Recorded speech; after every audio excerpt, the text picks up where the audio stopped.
370 coaches entered Rebbl Season 8, the biggest season on record.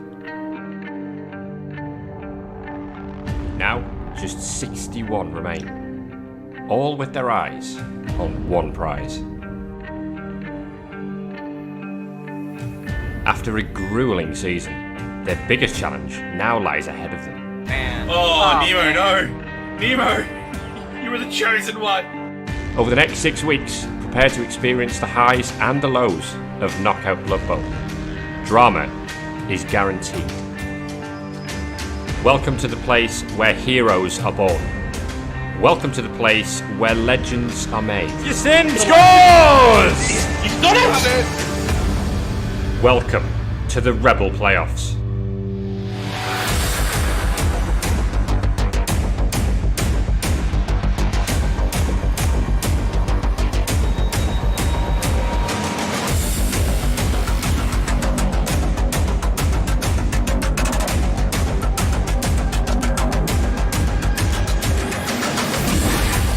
Belt dodge. Bully's dead! And Stinger Bell is dead as well! The two-layered convoy's team is falling to pieces. Whoa! Fillet me gnome! Why would you apple that skin? It's a skin! Unbelievable, Jeffrey! Oh my This God. is so tense! 2 plus pick up fails! You Norse are the champions!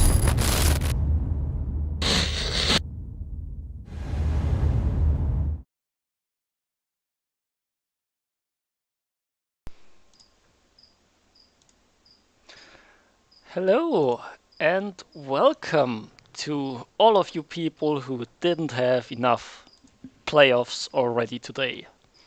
With me today is none other than Superfred and Random Boy. Hello. Yeah, that worked well. That might have been my fault. I would say we start with a look at the teams here. In the one corner, we have the Mutants in human clothing. They are an underworld team, coached by Spoony Bard, and they are sitting at 1,720 team value. I can tell you that this team has surprised a lot of people. They are the winners of their division in the REL, and pretty much went undefeated. So they know what they're doing, and they've put on a real big show. And survived, much to everyone, including their coaches. He definitely expected to take a lot more losses and a lot more player casualties, and has survived quite well. Yeah, those are some good-looking Stormvermin right there. Will be scary to go against those. Yeah, not only that, even a few really good-looking goblins there. Block, sidestep, wrestle horns. Yeah. It looks like he's lost one of his double goblins, because I believe he had 2 block ones at one point and 1 wrestle one. So, but the wrestle horns goblin is an amazing cage diver. That's an awesome piece. If you don't have enough guard, giving up a 1 die on your ball carrier is very scary. Could even be a 2 die actually if you have no guard. Yeah. And then the other one is more or less a ball carrier, blodge, sidestep, which is really useful. So, yeah, it's a very impressive team. The only thing he doesn't have on the goblins is a big hand, which I think he used to have, but now he's got a ball carrier thrower that has extra arms, 2 heads, and big hand with sure hands. So it's a very good recovery piece. It just has to find its way into the ball. It could be a little bit trickier. And if you're not impressed enough by that, take a look at that troll. That's a nice troll. He's a pretty good roadblock who can punch things. He can punch things. He's got claw. He's got guard. The tentacles, though, that's what makes the troll. Yeah. Only really missing the block skill, then he will be really scary. But that's also a really good troll right there. Yeah, the underworld trolls are about the only big guy that you can really take 5 levels on and without getting a double and still be a really, really good piece. Yeah. So next level, if he doesn't get the doubles, it would suck, but it wouldn't be the end of the world. It's still a good team. Well, I think now we can take a quick look at the team in the other corner. It's the Bloodthirsty Sea Guard, coached by none other than Tiladras. I probably butchered the name, but that doesn't matter here. Now, what do we think about this team? A pretty healthy and good looking high elf team. I mean, 2 movement 9 catchers and a mighty blow piece is really good. Yeah, and they also have something the Underworlds were missing. They have stat ups, because the Underworld didn't have a single stat up. Yeah. The movement up on the catchers is really nice, especially the one with sidestep. That's an ideal one-turn threat.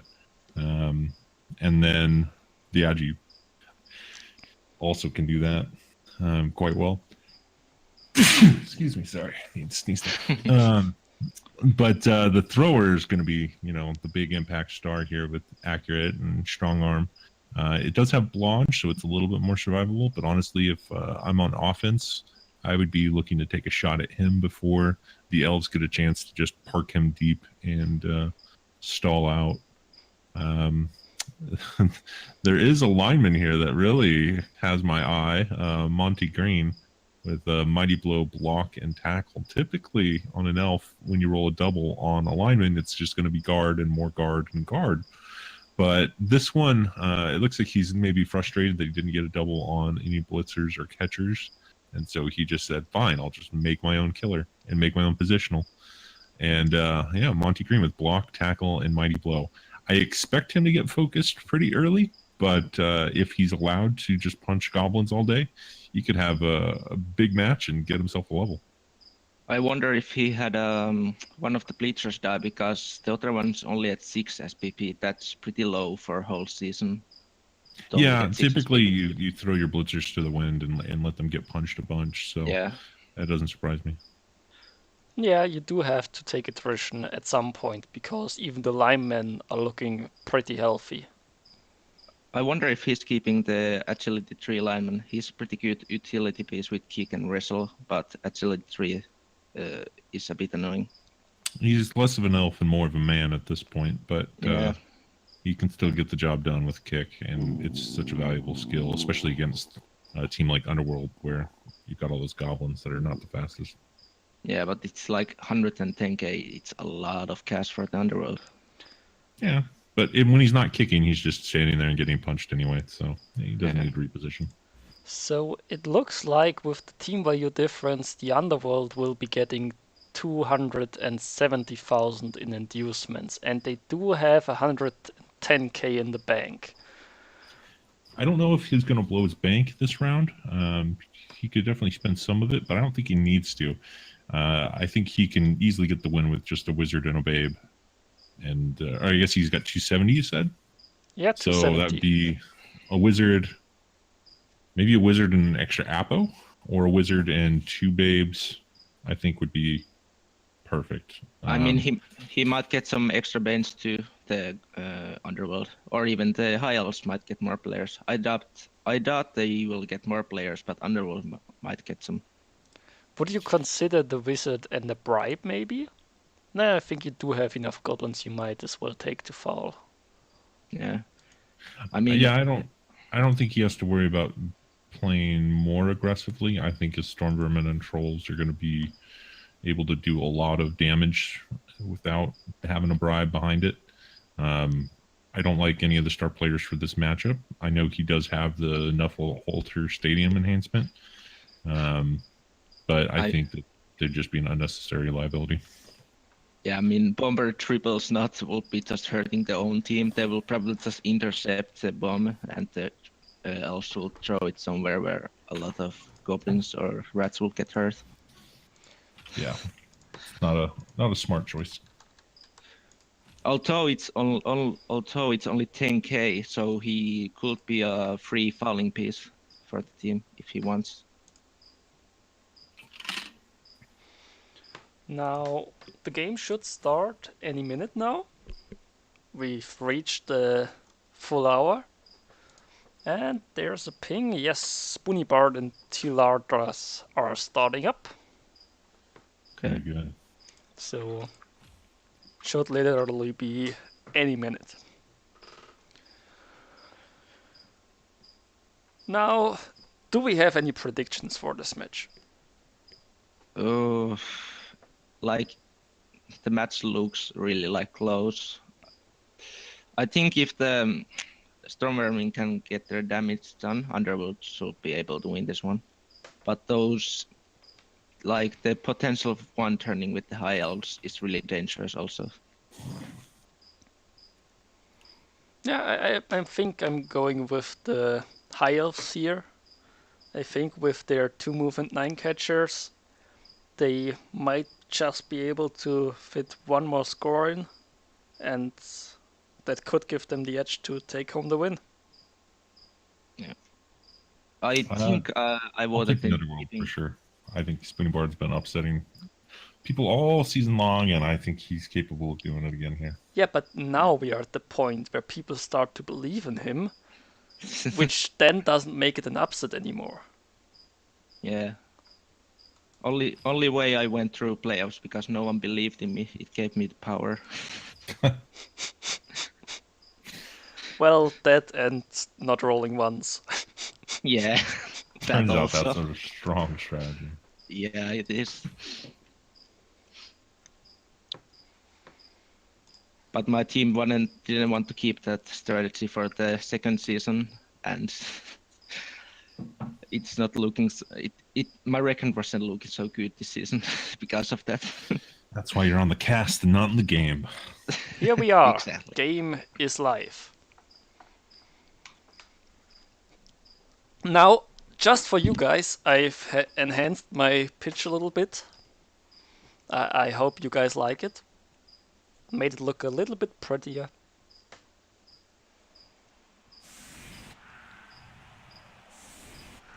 I'm sure you guys like it. Looks good to me. Yeah. Oh no. Oh no. Sweltering heat. I don't know if you guys caught that. Yeah. Sweltering heat always will favor the team with the bigger bench, which is really good for the Underworld. But if the right players get knocked out, that will have huge consequences for both teams. So you have to be aware of that. Sweltering heat really is a curveball. But it might favor the Underworld a little bit just because they have a much bigger bench. Yeah. I don't. He took Pumble's triples not probably for like as a falling piece because only 10k, but I wouldn't say that he should throw bombs with him because, well, at least not if the elves have an intercept chance because it's probably going to intercept and throw it back. I just fall with him. We also have Skitter. Yeah, that's an interesting one. So it's Skitter, a babe, or no babes. A Skitter, a wizard, and Bomber. A dribble stop. Interesting. I think he's looking to keep the Bomber for defense, which is always a little bit risky. Well, I mean, if it's he's not going to use it, right? We know he's not going to be throwing bombs at elves. But it could be the kind of thing that encourages your opponent to score fast. And that's a good thing. If your opponent scores in 2 turns against you, you've got all day to get the 2-1-1. I mean, I guess if he wants to, he can just, at the end of his turn, throw a quick bomb, see if he can, like, roll a 6 and blow up some elves. Yeah. Yeah, might as well try. Because if the bomber play works, it can be really, like, useful. Just, it's not a high chance play. Now, this is another game where a stab is involved. And so far... I believe Spoonie Bard is aware of stab and how it works, so I can only hope that he will use it appropriately. Skitter is useful in the sense that he has shadowing and tail as well, so he can also find himself into some good spots with movement 9 and shadowing. That is true. I wonder if elves are going to focus on just taking some goblins out of the field so he can have a easier time, or focus on the stone vermin. I mean, Spoony Bart really shouldn't be giving up good hits on the Storm Vermin. If he can avoid it, so... I assume most of the goblins will just be cannon fodder to protect the good players. Yeah, I mean, that's what they're usually for. First block, only a push. Disappointing. But we'll allow it. Nah, I'm sure it will only get better from here on out. See, that's the problem was his first action should have been the stab. No such luck, though. Yeah, and even there, no knockdown.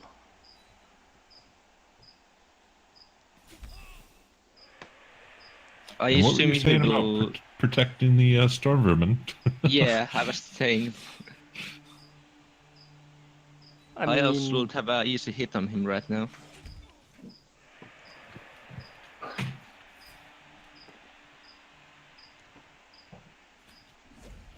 Not finding a single knockdown. This must be disappointing.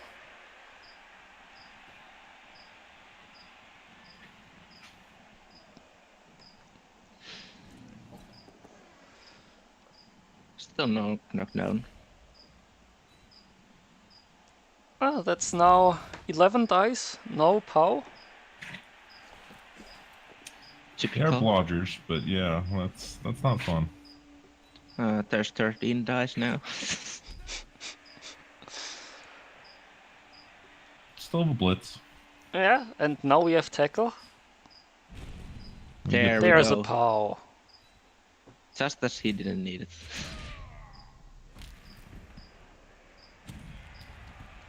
And only a stun. I gotta mute for a second. I got a sick dog here. 1 second.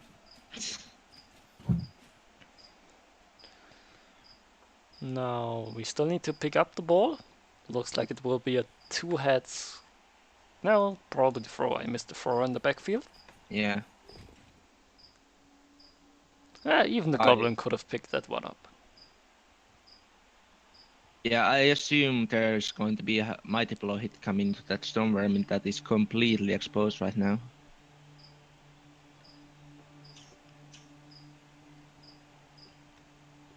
Or maybe he just wants to pressure the ball. I'd go for the stone vermin right now though.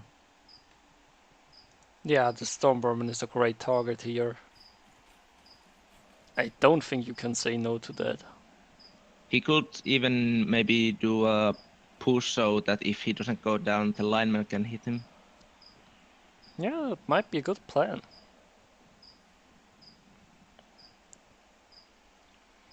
Now, the ball is not exactly safe either.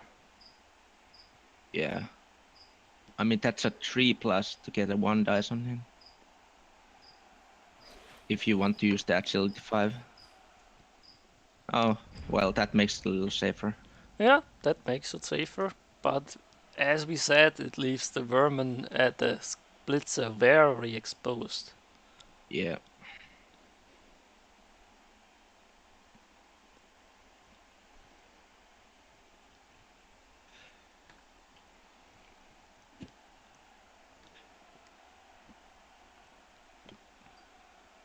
Even though he wants the Blitzers out, I don't think he should start committing fouls on them because all his prayers are really valuable right now. Yeah, Especially I with don't only see one the bench. high elves fouling.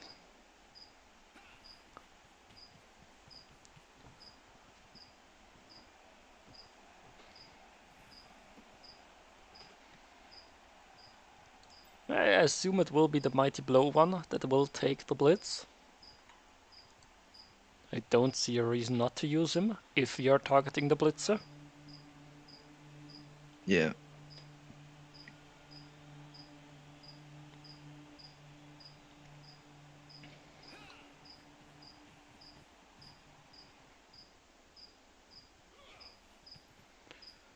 A little bit of reshuffling.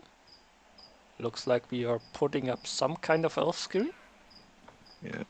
I think he did base the Stormworm, so I think a hit is coming to him. Yeah, I agree. Now the problem right now, it's only a 1 dice because the goblin takes away 1 assist. Yeah, unless he doesn't want to push it to the lineman, but that seems like a odd play. Well, you also don't really want to base up the troll, but you could give another assist on the right side of the guard piece. No, it looks like we are just getting a scoring threat in. Which, to be honest, isn't the worst idea. Yeah. But now we need to rely on actually finding the knockdown to hurt the Splitzer. Yeah, I mean, it's really fine if he just pushes him away and he needs to use the Blitz on Skaven Blitzer. Just mean, hope that... Sure, it's fine, but you just still prefer a knockdown. Yeah, of course. But it's not like if you don't get the knockdown, he's going to base someone, unless Tyler just wants to base him, which would seem odd. We do find No, the of course. knockdown. Now you push him next to the lineman, so he gets stuck there. Sadly, no armor break for the High Elves. He could follow with level 3 Blitzer. Yeah, sure. Unassisted foul seems like the way to go. I've seen unassisted fouls kill people.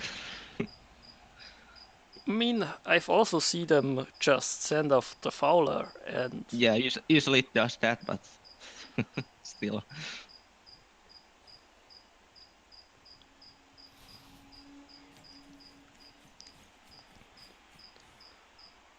I mean, I like the way the High Elves are playing this. They are covering a lot of pitch, making it hard for the undead to progress down the field, while only giving up a single blitz a turn. Yeah. I don't think the Underworld has much of a chance going through if they don't hurt people like that right there. The follow-up is still interesting to me. Yeah. He's probably sticking in the troll in there. It looks like we were planning to pile on this. But this leaves us now next to a Mighty Blow tackle piece. Yeah, as I expected. He wants the Mighty Blow piece stuck there. But now it gets a little bit hard to keep the ball safe. I mean, I think he'll manage to get it safe. Of course, there's elves, so it's really never safe, but still relatively safe. Yeah, that's true. But we are still committing quite a few pieces to the right side. Yeah, I mean, I don't hate this play. Getting the Mighty Blow piece out for the elves is really good. Are we setting up a big foul here? On a Blotch lineman? Yeah. I don't really like the foul target, but I guess he might. I mean, the Mighty Blow piece can't hit the Stormworm back because of the guard that the troll gives. Although they might be able to give some assist, so the Mighty Blow piece could maybe hit the troll instead, and then someone else can hit the Skaven Blitzer. Yep. Alright, I made it back, and it looks like we finally got an elf off the pitch. That's nice. Yeah, and we didn't even need to pile on. Also, there's actually a chance that the elves could maybe separate the troll from the team. I think that's actually positioning right there for a foul. Bringing the lodge piece out. Well, maybe not. I think if you go for the foul, you would... No, I think we are going for the foul. I think we're going for a foul. Come on, die. I want to see dead elves. That was a good goblin to get sent off, unfortunately. I would have actually been okay if he didn't put both of the two heads goblins on the pitch. Yeah. He's actually looking at his team comp on the field. He didn't have a goblin that was unskilled. Yeah, I agree with keeping one unskilled goblin just to use him as the fouling piece. Mm-hmm. Now, is he going to focus on getting a troll down or just retreating? I will probably get the troll down because I don't want my blood piece stuck there. And the problem for the elves here is the only guard piece is gone for them. Yeah. It'll be a 1 die to get that troll.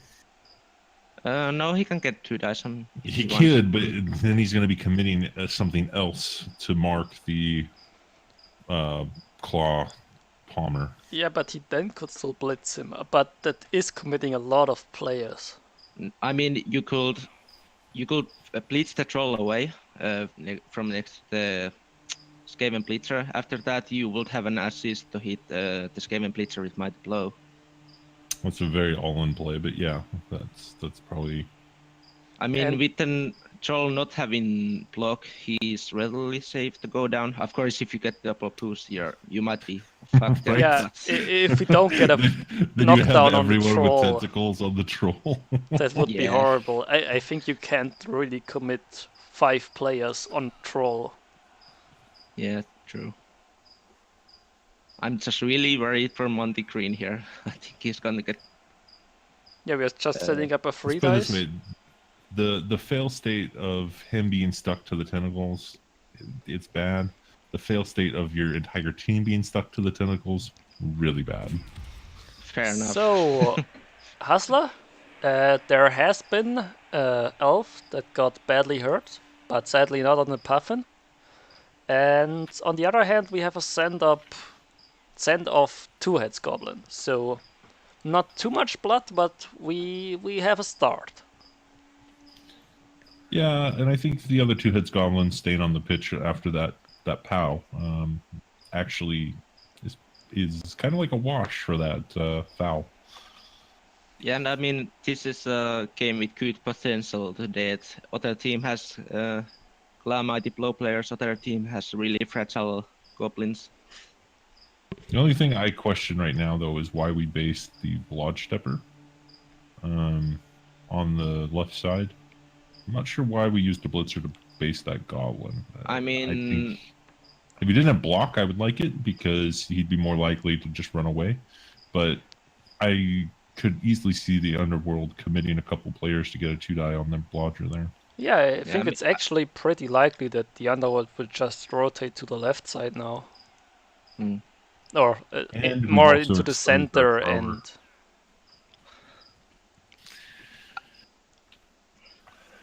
Multiple spiral threads.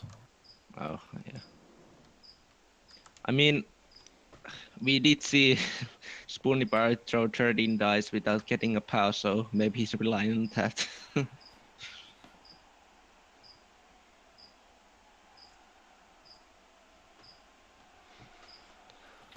Now I assume we will see the lineman with Blodge dodge out. Yeah. I don't think there's a Yeah. reason not to. Tentacles keeping in there. This could be big. Will you commit a reroll on hitting Monty Green if you don't get him down? You've got 2 good shots at it. I definitely take it with the Palmer first. Yeah, I mean, but if you use the Warpstorm Troll, you might stop it and let him go away. Well, There's we a don't POW. have to think about that. There's a POW. And I think we will follow this up, at least from what I've seen so far. Yeah. I'm surprised he pushed him off the troll. Yeah, especially when he was planning to pile on. Now, would you foul that? That's too far out of position to foul. No, you won't foul a stun player because you're good out the game. But yeah, I just don't understand why you push him off the troll, because now you have to activate the troll no matter what. And there's not really a good spot to put the troll to get more than 1 elf. Well, if you dodge 2-head goblin out, there is a decent spot. I would like to see the goblin. Oh, no. he just moved with no. Okay. Yeah, J- this is a thing. You clearly hear the Sure. disappointment in Superfat's voice there.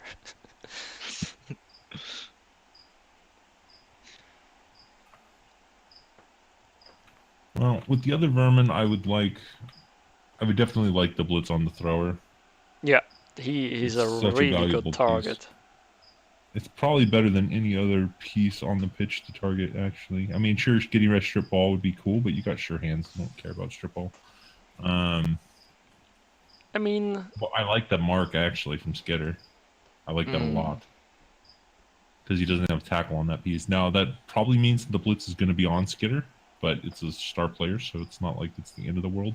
But yeah, I mean, you're going to have the tackle blitz. I don't really like giving a free 2 dice on him, even if he has dodge and needs about power on him.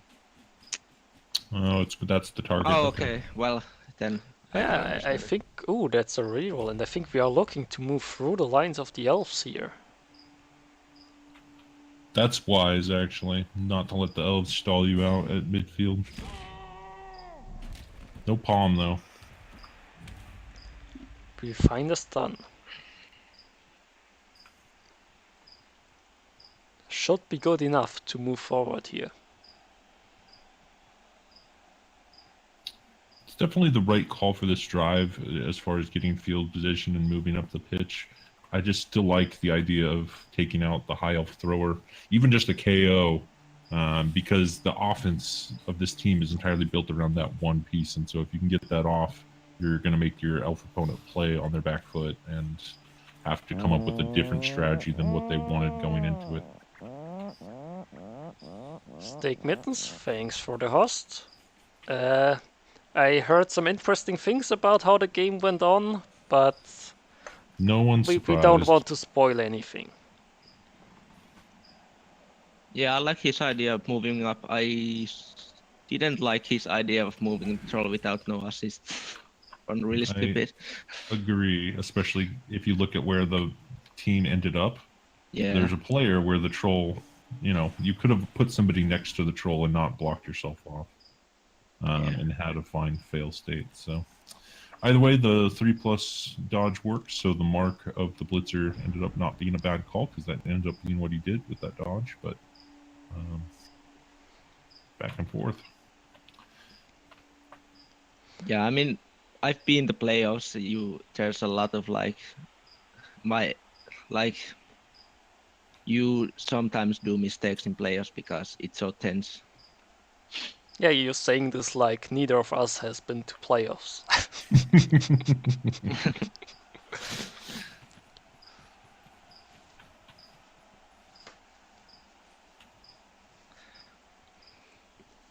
But definitely, especially the round of 64 games often have quite a few mistakes most of the coaches otherwise wouldn't make. It'll be a long time before I see another round of 64 match. Not like watch, but I mean play in another round of 64 match, rather. I mean, Kislev are hard in the first season, but I mean, if you can keep I already saw Kislev there's alive, a dwarf team. they're okay. There's a dwarf team that signed up already, and I'm disappointed. Yeah. Who rerolls in the dwarfs, honestly? Yeah. That's giving up at life. isn't the Raven Pro also rerolling into dwarves? Oh man, that would be 2 of them. God, terrible. Terrible. That's not good for Kislev development. Yeah, I mean, my first round of 64 match, for one half, I left the trial backfield for the whole half. So. Yeah, you gave the business to Chaos Sabulu. Cheney was a disgusting show in that game.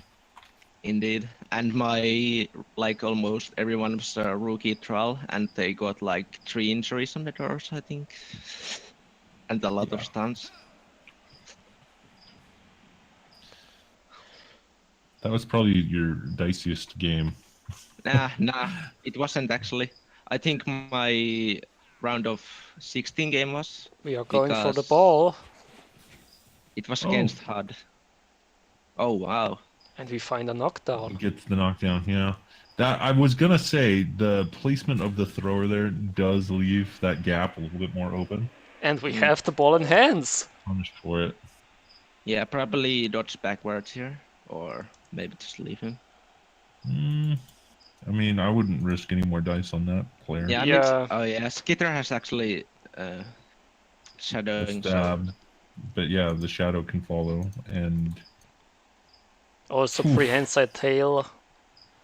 This. see, this is the problem with a lot of players that do cage dive elves is he already moved everything that would have recovered or helped out with the recovery once he succeeded. So this was kind of like a unnecessary last ditch thing on turn 3, and now he's got himself into a bit of a spot.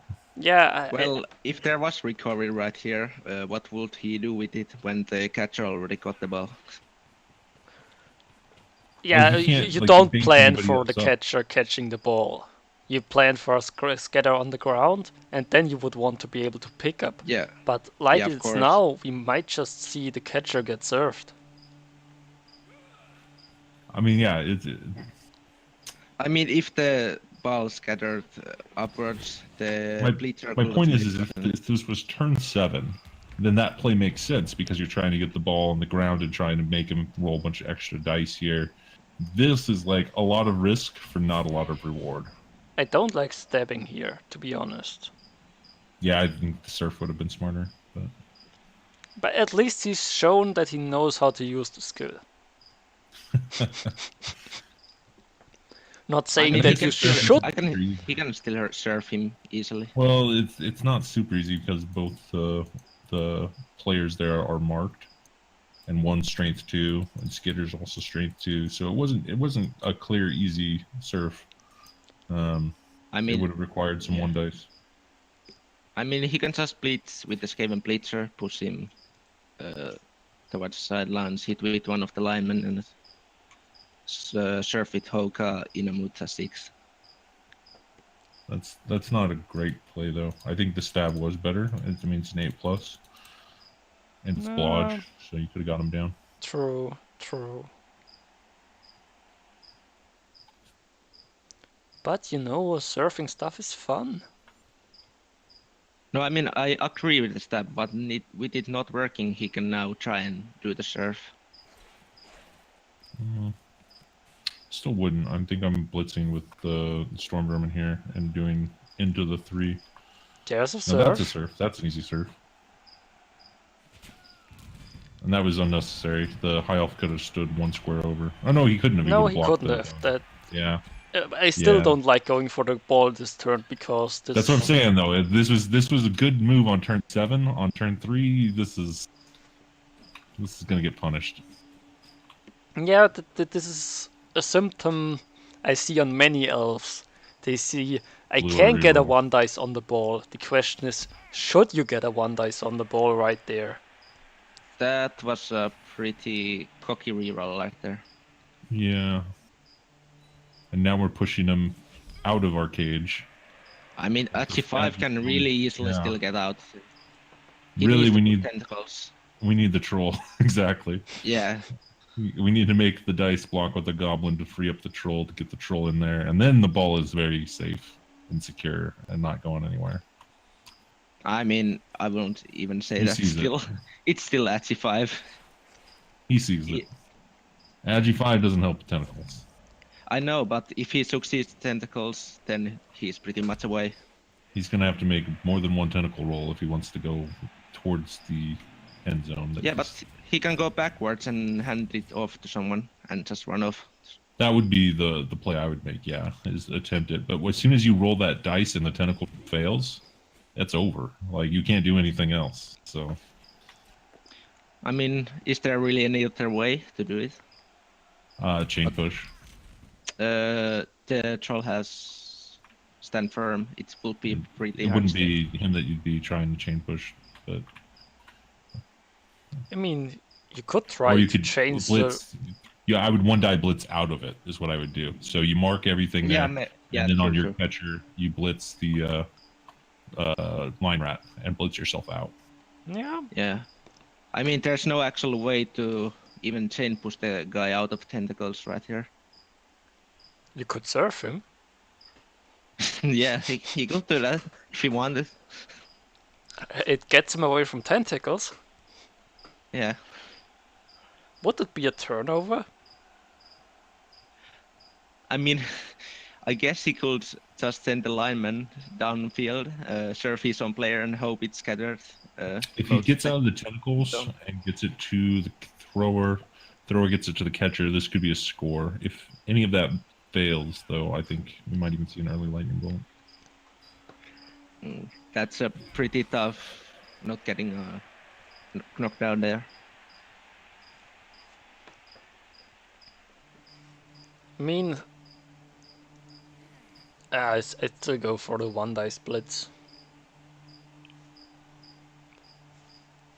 Can he get the 1 dice? Yeah, he can. I mean, that's actually not too All bad he has to odds do here. is stand up the mighty blow piece and then mark the line rat with the blitzer. Now that's going to be another surf, but he gets the He does ball leave. out. Yeah, he does leave a player to the sidelines though, but that's not the biggest worry right now. Yeah, I would gladly have another elf surfed in order to get out of this spot with the ball. Yeah, and if we get out this, we could score this turn. Of course, I probably Well, would not look if we to could- stall it out, but If you do the blitz, you're not scoring this turn. If you're rolling against tentacles, then yeah, you could. yeah, that's true, because with the blitz, of course, you can't have handoff anymore. It's always... Also, the problem is here that he can't really roll the boat down either, or he has to do the. Well, dodge away if he from rolls the tentacles. both down, he can still go for the dodge, because then it's not over Yeah. yet. I know, but just saying that if he gets the boat down, he still needs to do the damn dodge, and that's really bad. It's a 2+. Oh, the both down. Sorry. Yeah. Iron Adept is asking if you're changing your voice, and he's appreciating my puffin. I like that guy.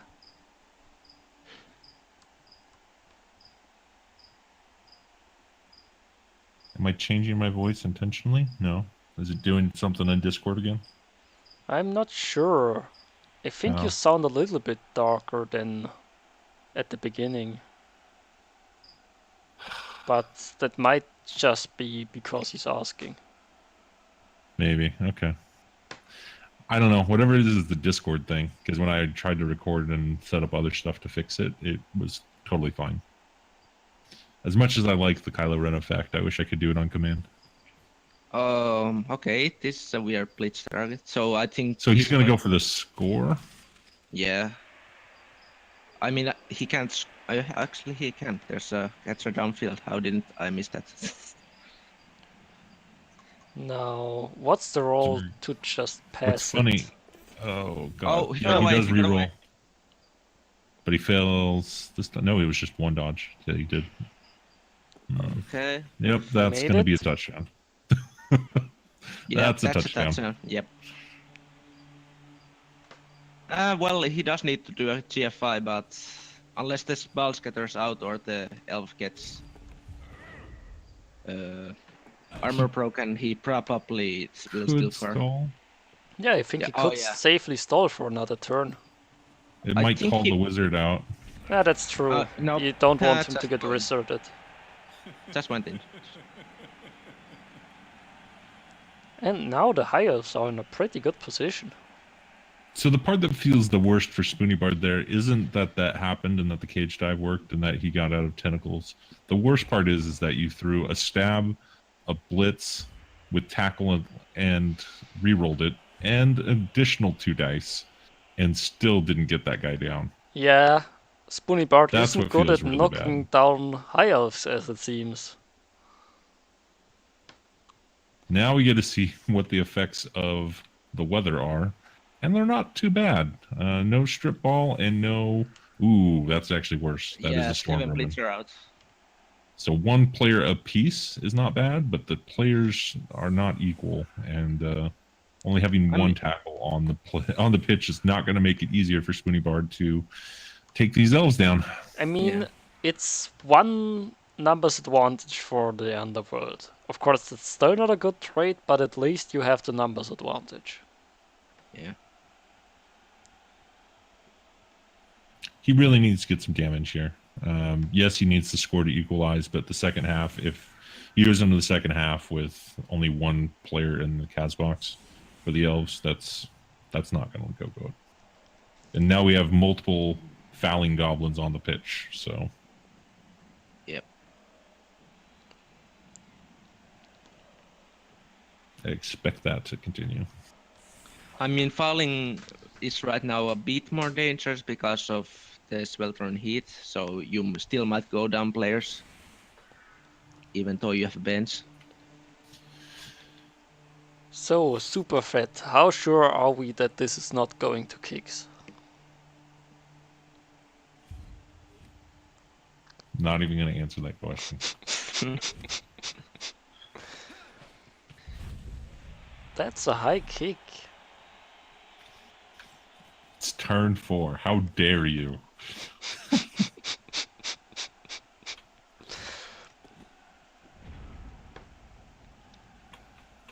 I just asked a simple question.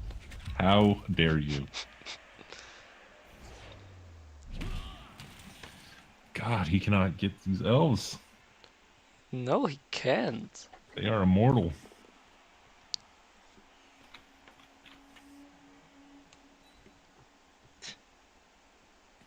Doesn't even want the follow-up block. Yeah, he just gave up. He's It's like, like, you know what? "Nah." No, I'm not even going to do it.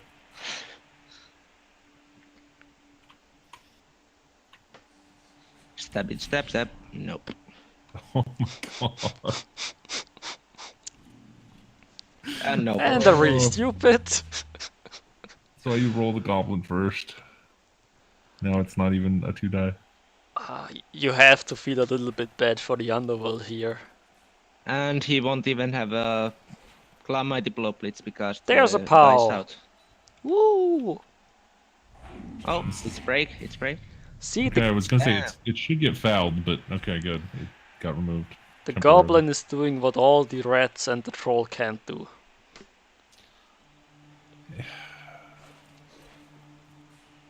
He's not going to foul, darn.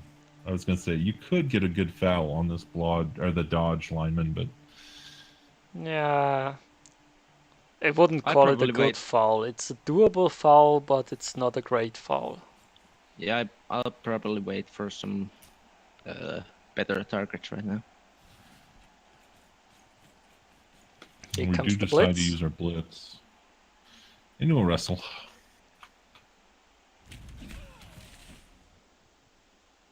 Now go foul with the Valkyrie, right?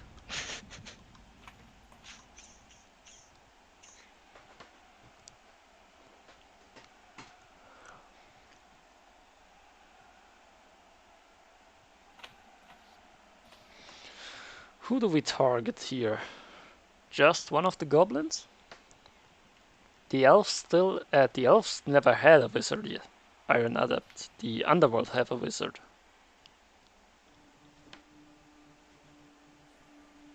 That's the Nuffle Altar Stadium, not the Wizard Stadium. I mean, I would probably punch that goblin. It's not the biggest reward if you get it removed, but it is a number, and with Mighty Blow and Stunty, it goes off the pitch on an 8. Yeah, also you can get 3 dice on him easily, so... Yeah, I don't know if I would give up the positioning in order to get the 3-die, but it is possible. Are we setting up a foul here on the Vermin? That's a wise call, actually. Uh, Risky, but the reward is huge. That would remove the only tackle for this entire drive. Now assume if you foul with the kick piece. Yeah, your Agi 3. Here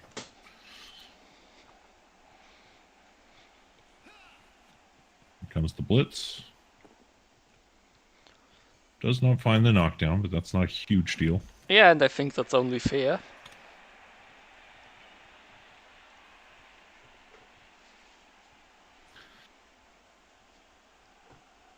But yeah, so I'll elaborate a bit more on why that shouldn't have been a 3-die. and Cheese is a big proponent of making every 3-die a possible 3-die, or turning every possible 3-die into a 3-die. And the reason why you don't do that is because you would have to base up multiple players against that, and you're giving up a whole lot of field control and positioning if you do that. Yes, it does ensure the knockdown is more likely, but if you don't get the removal, all he has to do is stand up and all those players are then marked. And then on top of that, you basically allow your opponent to kind of get control of a different area of the map. It's an opportunity cost.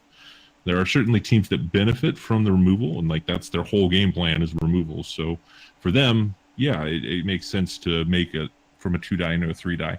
But when you're playing a game where you have to stall your opponent out and your only victory condition is not removing every player on your opponent's team, then going for the 3-die is a greedy sacrifice that's going to cost you in some other way. So that's why I don't always advocate for it. Yeah, usually when Cheese is advocating for something, it's most of the time a bad idea. He likes to lead with the bad idea, that's for sure. And Yeah, there's the foul. But unless he committed to this foul, I think he had the resources to take the 3-die there. I don't think he would have been left out of position to take if he took the 3-die on the Goblin. Yeah, but you care much more about a well-assisted foul on the Vermin instead of a 3-dice on a Goblin. Yeah, of course. But he might have not even taken foul this turn, and in that case he could have committed to 3-dice. Yeah, but you have to send a message to the Underworld coach. I won't let you pile on every single turn. Of course. Well, this is going to be a counter foul. I like this foul a lot. This being one of the good one-turn threats. And we can even move the ball up in that direction. And this is a result of both the foul and if he had 3-died, this side of the pitch still would have been available. I didn't like him moving that second blitzer over. You can see what he's thinking, though. He's trying to protect his Mighty Blow piece. And it's hard to do that because it's only movement 6. It's pretty important that the troll moves here, so next turn he can tie up some players defending. Yeah, you definitely don't want to move the troll as the last piece you move. Where's he gonna foul with? Ooh, yeah. I guess 1 GFI from the back. Isn't it two GF, I think? No, it's 1. Oh, he's not going. Okay, I thought he was going to assist with the troll. That's why I said 2 GFs. Okay, now it's just only 1. Actually, it's none. He doesn't need to do any GFs. Right, so the troll was in the way. Yeah. Yeah. He might be leaving the Storm Vermin to die, which feels bad, but I guess with another foul, the elf could get sent off, and that would be kind of a worthy trade. But yeah, I think it's if the elves commit to another foul, they will be far out of position. I would probably leave this goblin where it is, though, just to make sure that the foul isn't huge. Yeah. Either leave him there or next to the troll. Oh, he's gone to basin. Not a bad idea. Yeah, I think the troll is actually the better spot. No, Next to the troll means he's that going you to can't assist. just knock the troll over. Big foul. I'll see it. Ooh, that's a send-off. Ooh, and a KO, and I think that's worth it. Yeah, worth it. With the bench you have, it's worth it, I think.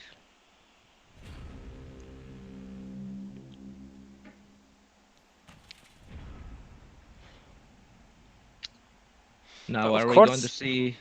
There is an interesting interaction with the Sweltering Heat and KOs, because players that got KO'd don't actually get a Sweltering Heat roll if they come back.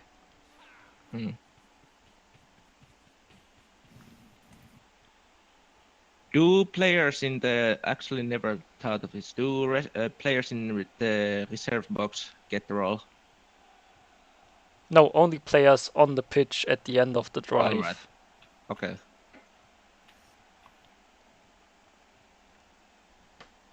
Yeah, you can't be taken out by sweltering heat 2 drives in a row. So he's got some options. In the high elf's position, I'm probably blitzing Skitter, and then I'm taking this shot at the troll. But when you do that, you're giving up the score. The alternative would be moving your elves over to set up another screen in front of the end zone, taking the blitz on the troll, and then moving along. I think the big point here is the Underworld are actually not looking to score in the next turn. They are looking to score in 2 turns. So I think it's fine to take the blitz on Skitter and focus and block the troll as long as you get players into a position where they can contest the Underworld in the following turn. I mean, the thing is, if you now commit on the troll, you can unless he rolls the 2+ and fails it, he can tie up a lot of elves around him. And it's hard. Yeah, it's also hard to separate the troll from the team because of goblins. You can just 2+ in somewhere to give the really stupid assist.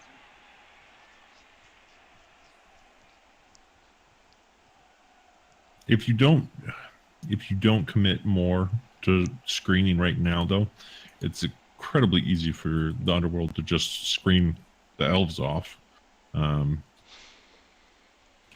There's enough players that are free, they're not marked, they're all in range.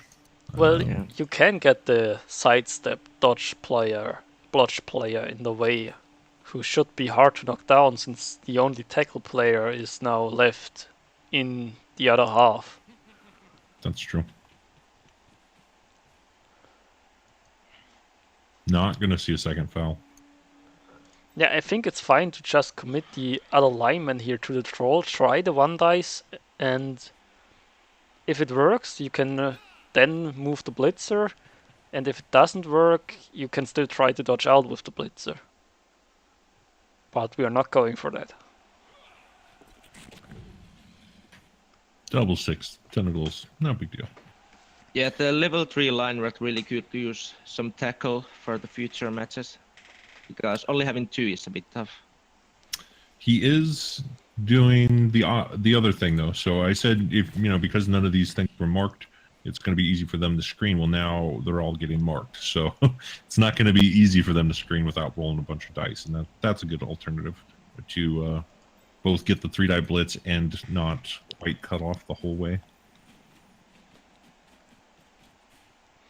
I forget that this is the Underworld's drive, so really they're going to have a shot at 1 turning, and both these KOs are going to get 2 chances to come back. And that's going to mean 2 sweltering heat rolls. So, yeah, this is... You really don't want to give the highest a 2-turner here. This is really not looking good for the Underworld right now. I would probably... Actually, what I would do is I would blitz the Mighty Blow piece. He's kind of left out, and you can actually chain to get an extra block. And then you can somewhat cage up in that spot there. That is going to allow the elves to reposition on you, but...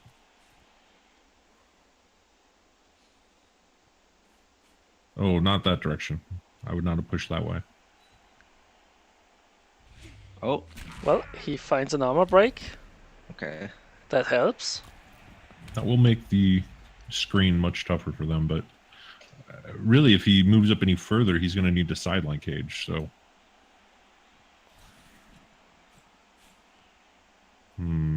It looks like we're just moving up 1 square. Yeah, now I think the elves need to try and create some kind of screen in front. Yeah, I agree. I think you move both of the goblins as far up as you can. Yeah, just to stand in the way and make it harder to put up a good screen. This troll is in an interesting position too. If the elves are not careful next turn, the best action may be to blitz with the storm vermin and take out the thrower to clear a path, or the catcher. Well, there's Dodge no good. 1 Yes, in 9. the elves managed to steal the ball on a 1 dice and then made a dodge away from tentacles for a handoff into a pass for the score.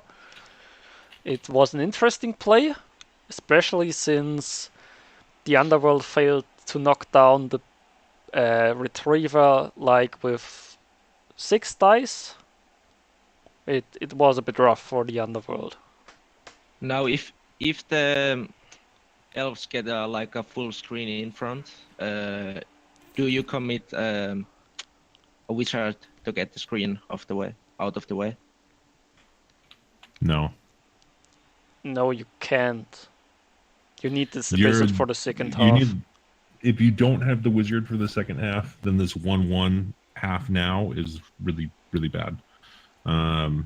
Right now, if you go 1-1 into the half and he doesn't do his 1 turn and you have the wizard, there's a good chance that you can turn over and score and avoid overtime. Or, at worst, you turn over, score, and you go into overtime drawn at 2-2.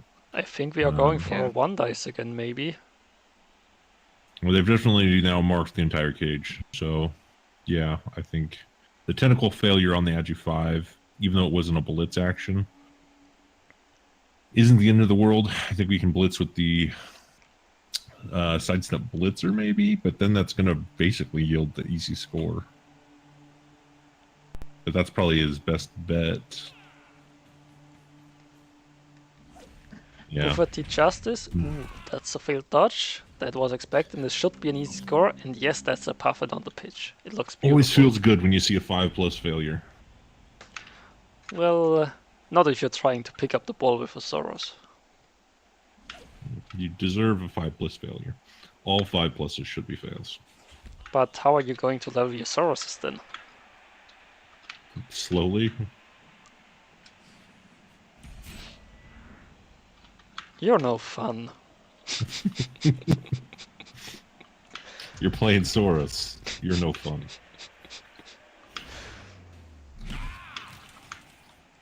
Oh, we finally got a Kaz. Ooh, On the same nice. line elf that we have been punching constantly. Only no long term. Clark Griffin, living way too long. Ooh, the Apo to bring him back onto the pitch. That is bold, sir. That is bold.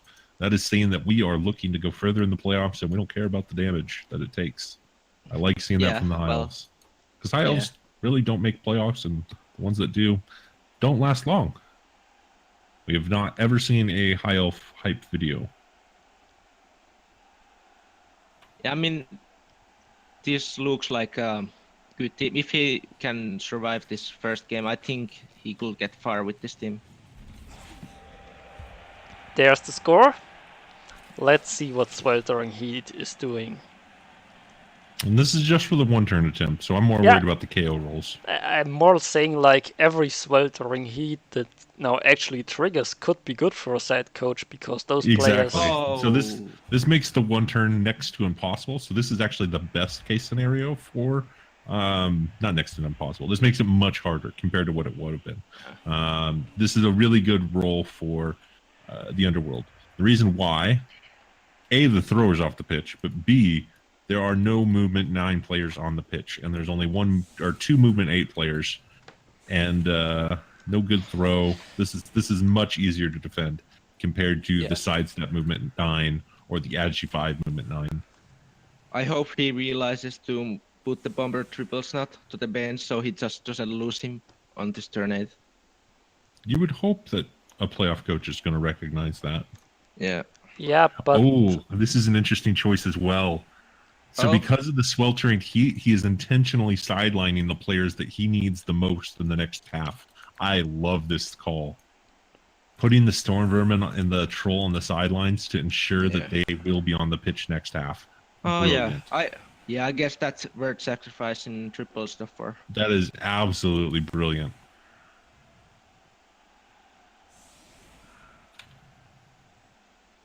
Yeah, Spoony Bard is playing this really smart.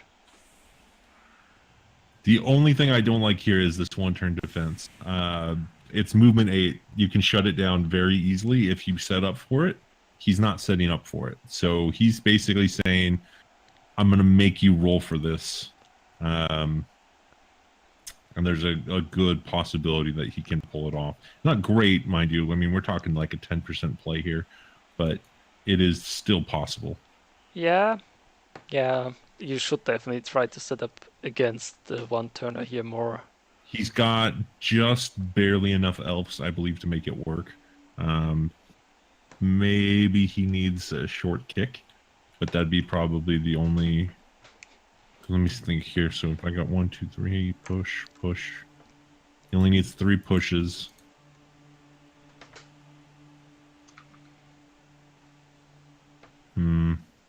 I think he can do it, but we'll see.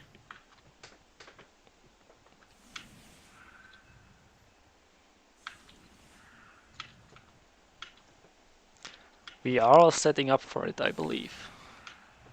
Every high elf has to have a one-turn plan.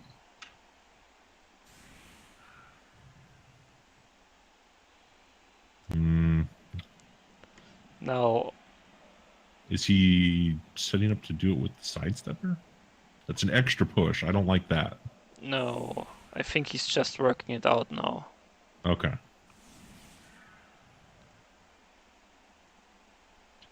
Yes, this is it. And he does have enough players to do it. So yeah, Hindus, as I said, I can't commit to the full game, so I'll be leaving after the first half ends. Yeah, that should be fine. Yeah.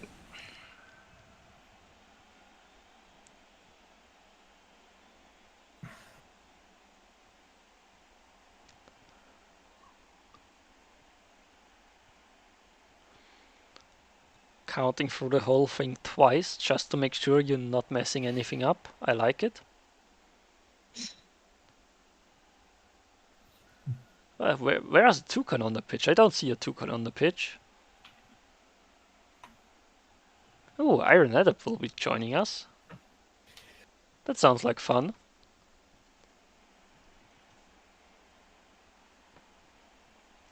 Yeah, sure, feel free to join in the voice channel.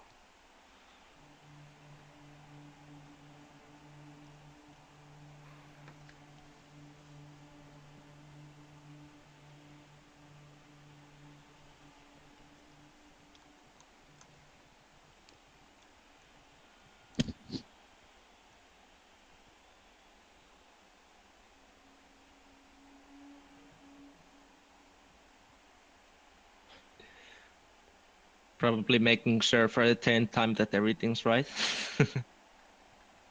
Which I'd do the same. It's the playoffs after all.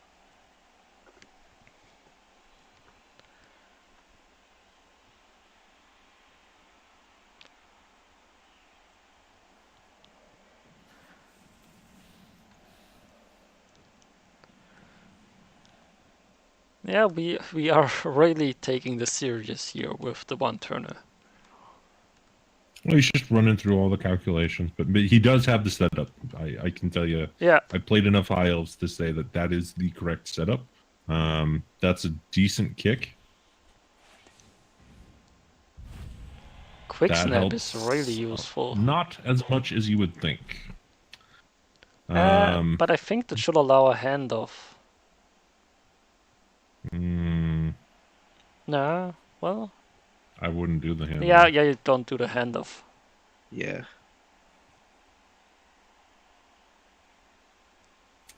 So if he just ends it right here, I would not fault him for it because he's already calculated out the pushes.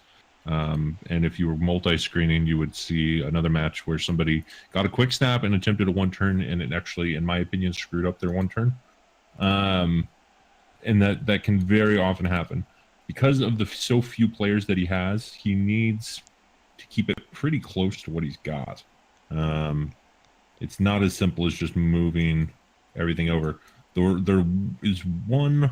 Yeah, I think that's pretty much straightforward. Now you can blitz the bomber and push from there. So then what he needs to do right now is move Clark Griffin up one, and then move John Murphy to the right one. And then that will still give him... Well, no, because then he's going to have to move the catcher over. Oh, no. This is... Okay, so he's going to move... So now he's going to be blitzing Bomber.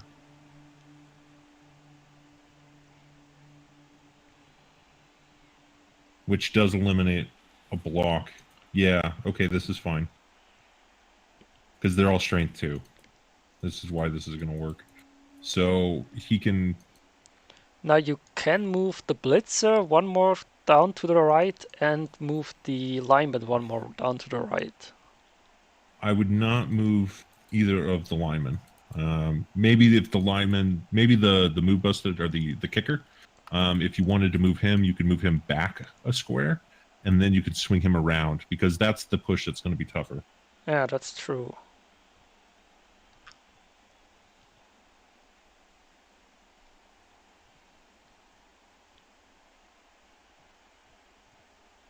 Yeah, he should move that one back one, and then he doesn't have to make as tight of a route.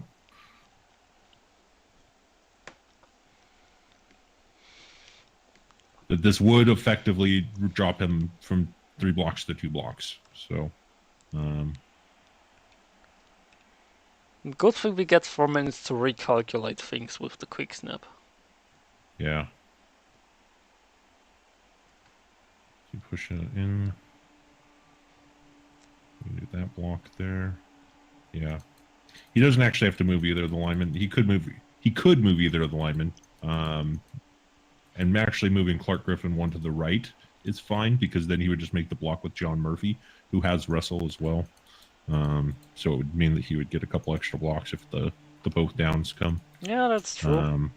And then he's repositioning with Clark, who can dodge if it comes to it. But the move is actually diagonally back one I would like more. Or just move that before you take any blocks and move him around. But he needs to get to the square that is diagonal to the right of Echo. He needs to fill that square. And then he needs, after the blitz, Prince Roan needs to blitz the bomber and then dodge out and fill the square that is just below the goblin. And then that'll set him up for the chain push. Yeah, this high elf turn is taking more time than I thought. I need to go right now, so I run adept and can come and replace me. So, bye, and thanks All for right. letting me cast. Sure. See you later, random boy. Here comes the blitz. Gets the push. Don't follow. Okay, good. Make the dodge. Oh, Ooh, okay. good enough. Cleared the one out. That's good. That's good. Don't blitz. Yep, there you go. He knows what he's doing. Oh, he's really thought this through. This is good. This is very good. One more dodge. Or not even a dodge. Just move around and reposition. Yep, he's got it.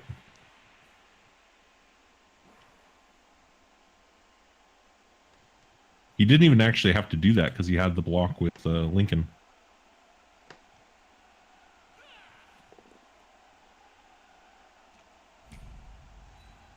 Yes, you take the tackle. Good call. Make your catch a little easier. And I would go ahead and block down the other goblin just to make the intercept not a thing. Yep. On the off chance that you get it. Plus the chance of removal is great as well on a stunty player. He's debating that right now. And yep, perfect. He takes it. The other reason I would have taken it is because you have the reroll left still. I actually would have punched the other goblin because I think you can remove the catcher further to the right to avoid the intercept. And it'll be easier than trying to avoid the intercept if you come on the left side. So we'll see if that actually made a difference. Or that might have been a misplay. Well, let's see. How far can we get? I'm not the greatest one at when it comes to determining intercept chances. Yeah, No, me I neither. believe this pass is just going to have to be a short one. I don't see a way you can really make it anything better than that. Oh, Yeah, welcome. It won't be a quick pass. Yep. Thanks for the welcomes. Good to be here. Yeah, sadly I can't. Gonna see if the pass works. Sadly I can't put you in the game itself. That's out of my abilities, but you're more than welcome to join us. I mean, it's always good to be here. I mean, I understand you can't have my face in the middle of the pitch. I'm just saying you should, though. Yeah, you can do that with your pitch, okay? Oh, Oh, that's an unnecessary GFI to avoid the intercept. That's what he was doing. He does make the pass though, and the pass is good. but we still need to dodge through. We need, yeah, some dodges and some GFIs. Without that reroll, it's going to be a little bit trickier. And there's no real best spot, but Yeah. I would go ahead and take the far right side because you want to avoid the shadowing. Yeah, just don't get next to Skitter and you're fine. And he's Ooh. done it. That was close, but he pulled it off. And this is Easy. punishment. This is absolutely punishment. He could have completely set up to avoid this and make this much more difficult, and he chose not to. Well, at least he will have both his blitzers for the next half. So now the wizard will be used in order to get the chance at overtime. Yeah, we need to turn over once and then turn over again. Now, the interesting development here is that the High Elves haven't even lost anybody. Yeah, this is a very, very friendly sweltering heat, and the KO does come back as well. So we are pockets full of elves.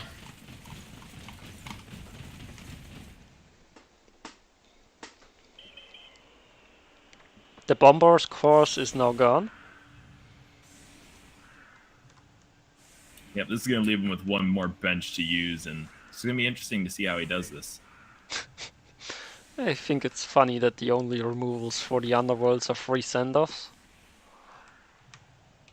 Nothing you would really expect with a lot of goblins on the pitch, but To be fair, he has not been blitzing them a whole bunch. He's made, I think, 3 blitzes or 2 blitzes against goblins, so he's not committed to that course of action. If anything, he's trying to get rid of those storm vermin, and has not been succeeding at it. well, he got 1 KO.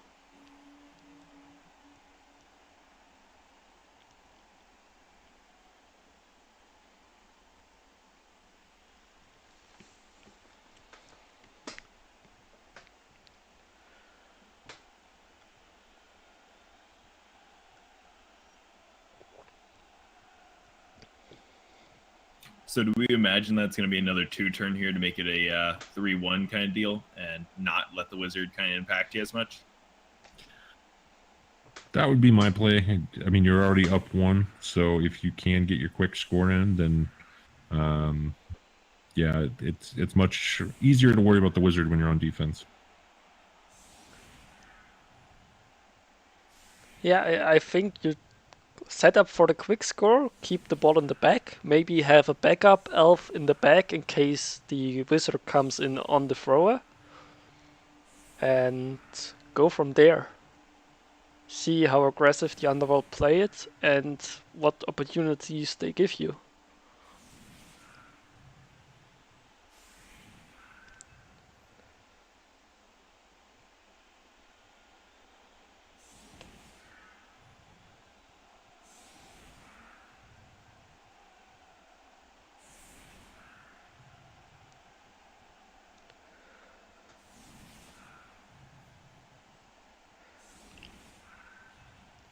The question is, should the underworld even be playing to turn over twice, or should they just be playing for overtime? I mean, I think maybe the main goal for the Underworld here is to go for overtime if they can. But of course, you're going to go for the win if you have the chance for the win. But if there's only like a 2-turn that you possibly have that you have to steal and then score with it, he's definitely going to wait till OT.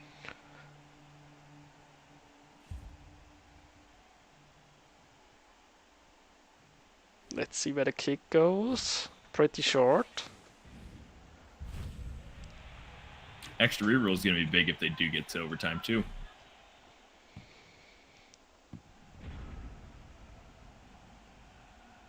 I believe I know one person who won't be happy if this goes to overtime. Or even to kicks. You can't just use it a second time, man. You got to wait a while. I think I accomplished what I was trying to do.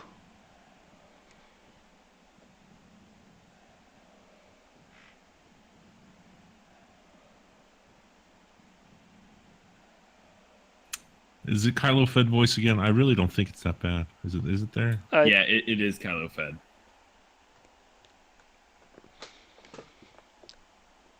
To me, it doesn't sound that bad, but that might be only me. It must just be something with Discord. All right. Mighty Blowhead comes in, finds a POW. And that is Ooh, not just a more than a POW, POW. that is a dead player. Looks like we're moving on to the fourth.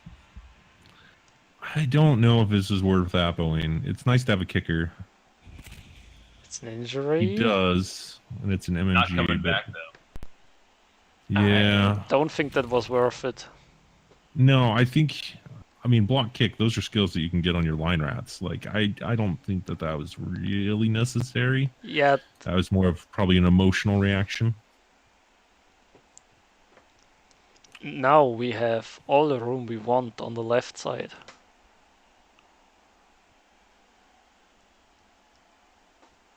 If we want to go for it, of course. The fact that none of the catchers are very deep so far tells me that this is not going to be a two-turn, but he still has some to move. Yeah, I'm pretty sure we might still move in scoring threat, just in case.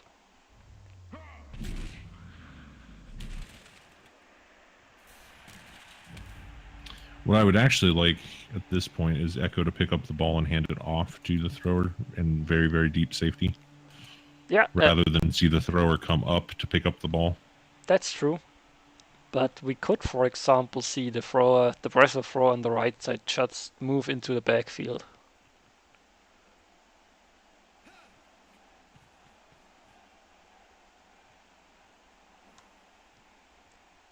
Because just having the threat available of the scorer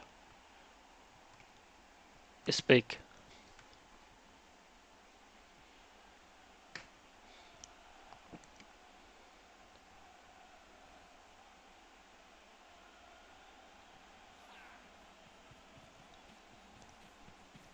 There he goes.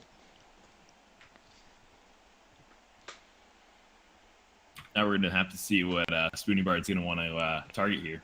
Catcher or the blitzer. Just hanging out in the backfield. Because personally, I don't think Harper's actually the biggest threat, even though you have very safe pass. You can just kind of take down Prince Roan and just cover the area still. Yeah, he absolutely has to get pressure. But he can't afford to give up a score either. So now that there's Not multiple scoring threats, biggest fan of that. now I'm thinking we might see something with Skitter. He's got the best chance of getting to this thrower. You think he's just going to jump in and try to stab it? Potentially. I mean, you can't deal with all of these. I guess you could throw goblins at them all, but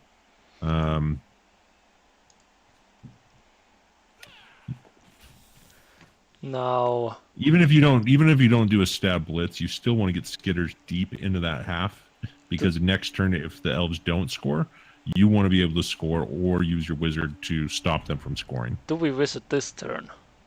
No, because you have no recovery. Well, the Skitter could, for example, reach down there. And we Oh, roll a Using 1. the wizard, we roll a 1. That's a nice wizard. Ah, that hurts. That's gonna probably be the last of the blood draining from Spoony Bard's face.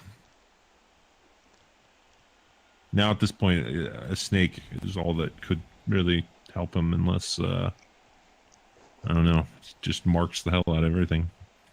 Yeah, and then you still have to somehow find the score yourself. This is the Blitz of Getter Stab, who has not succeeded in a single stab all game. Didn't he stun something in the beginning? Maybe when I was not watching the match, but for the turns that I have seen, I have not seen Skitter make anything succeed.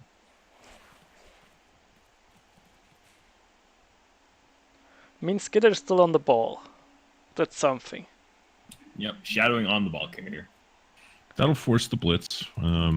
probably from the Mighty Blow tackle piece, would be my guess. But that'll force the blitz there, which means that you are free to mark up these other catchers to try and stall for a turn. But the elves have the numbers where they can both have scoring threats and a cage, and they could actually just swing up this right side and start a cage somewhere around midfield after they Hustler, blitz off the Skitter. Hustler, I wouldn't even call it discount Harry Potter. I would probably call it discount Ron Weasley. Because that wizard was terrible.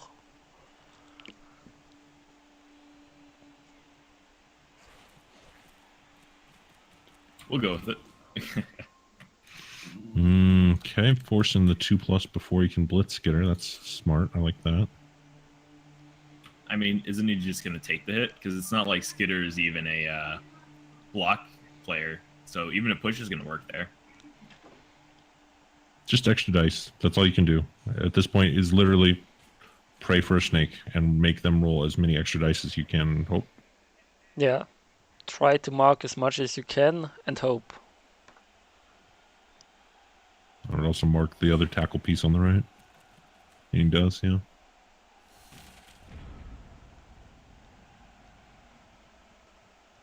But playing conservative at this point is pointless. Yes, you just blew your Apo, but if you're trying to win, and Spoonie Bard clearly is, you're just going to try and make the elves roll and roll and roll.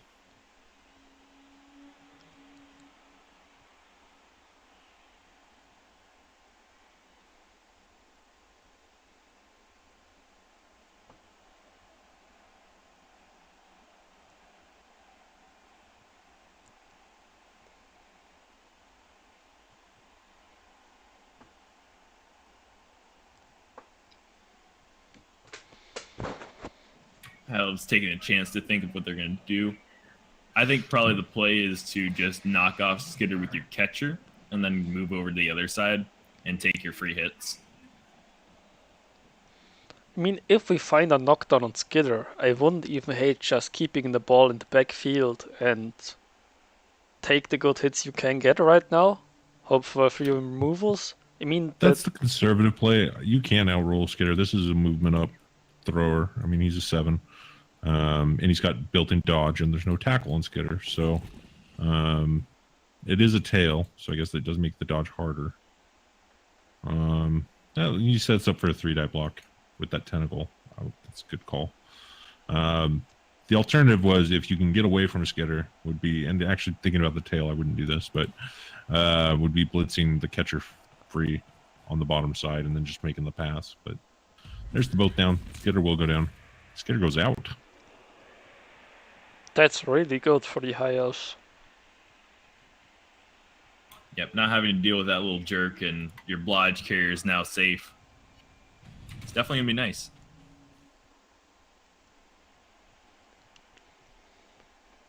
Yeah, actually, at this point, once he makes this block here, there's pretty much no threat on the ball. Yeah, we are just moving it back, keeping it safe. And take all the 2 dice on all the goblins. And fail them. No, but you can push this over and then free up yourself, which is... Well, that's actually not too bad. Plus, any free removals are just going to be great here. But do you want to really free up yourself? I think just having alignment on the troll is fine. Yeah, it's true. Just to keep the tentacles away, I feel like it's a good idea, but you can still take the free 2-die on the goblin. Yeah, that of course.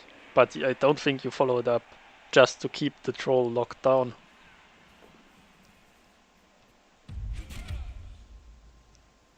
There is dice on the ball in a very threatening position if he wants to roll with 2 heads through some tackle zones. Doesn't have dodge built in, so it would be a team reroll, but it's a possibility. It's kind of all in play that I kind of expect at this point. The other thing that we have not talked about even once this cast is the possibility of a throw teammate play with these goblins.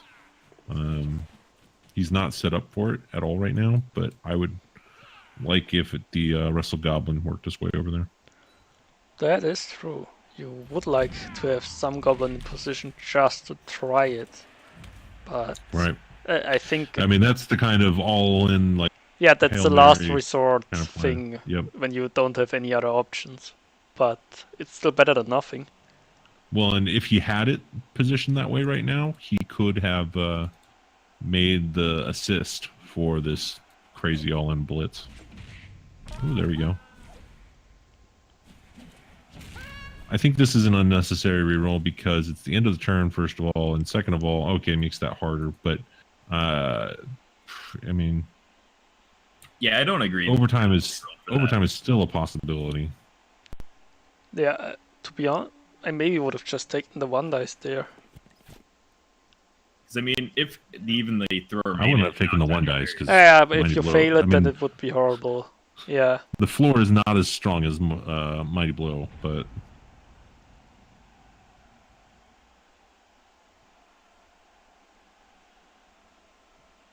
yeah, the main reason I didn't like dodging back there and re-rolling it was just because he already has a lot of people who can even just recapture the ball after that point, or just make it almost impossible to leave it. if he wants to do the throw teammate, he could just actually missile at this group of 4 elves, and if he knocks one of them over, that would make the blitz a lot easier.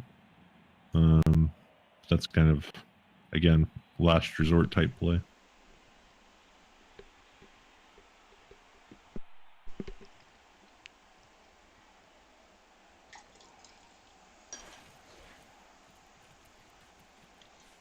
Oh, are we going to see it? Oh, no. Okay. Dodging through.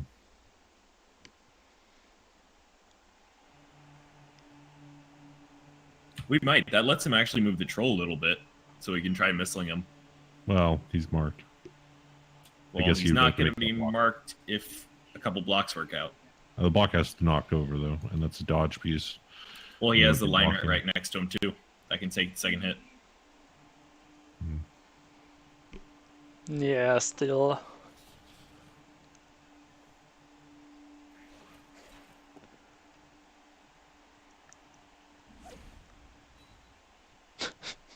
And the Dodge lineman is back at taking hits and not going down. I say this pretty much went exactly like we just said it was there.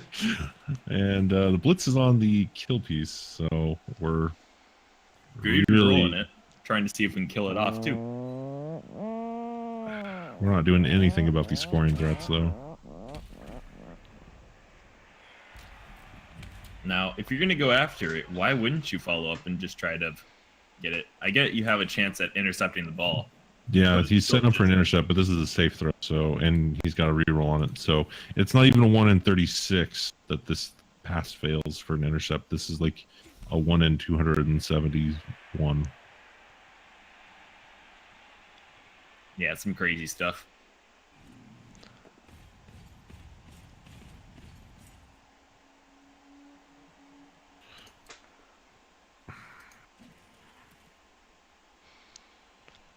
I guess we're just going to try to brick wall it and see where it goes from there.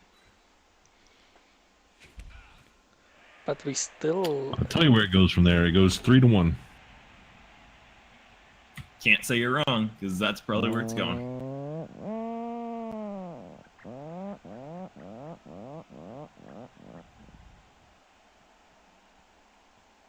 Do you even have to go for the score here? No, you could just run it down the sideline.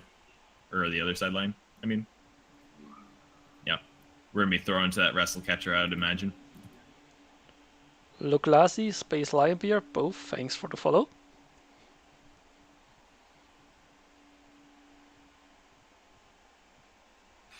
That's a good reminder.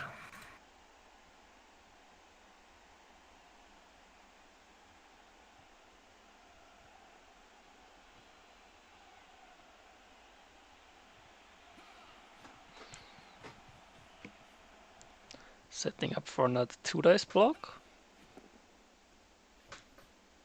No knockdown, but it's at least going to push him out of the way where he wants him. Makes him dodges harder to get to the carrier. This is all depending on if he actually wants to throw it. He could just stay in the backfield and be safe. Yeah. Superfat, thanks for the follow as well. Yeah. That was a good reminder.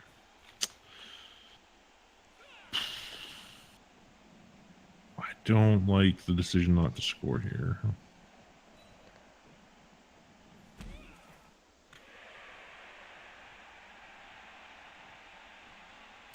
I mean, I don't mind it.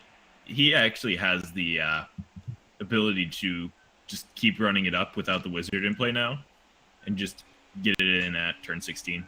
Or sorry, yeah, turn 16 it would be. And he's pretty safe from there. I mean, not even turn Why 16. give your opponent that much time to attempt some kind of bullshit play Yeah, when you can actually win the game at 3-1?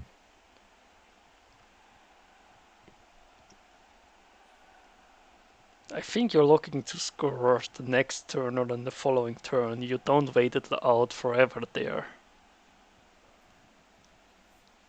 I mean, it's just going to be, once it becomes too risky to actually hold it, I feel he's tossing it. Yeah, I don't think you even need to toss it. You just get someone you can hand off to.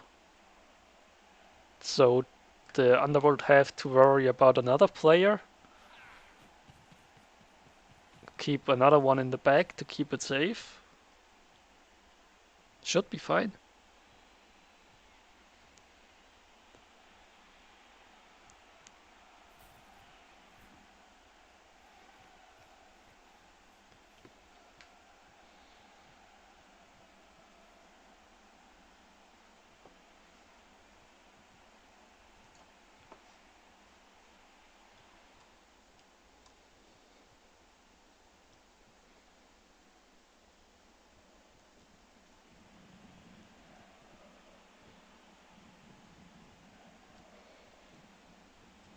Well, let's see what he decides to go.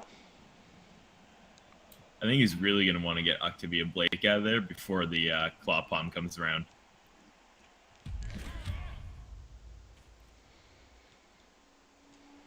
Or Lexa, because that's another juicy target, just to hit and then try to run people up past it.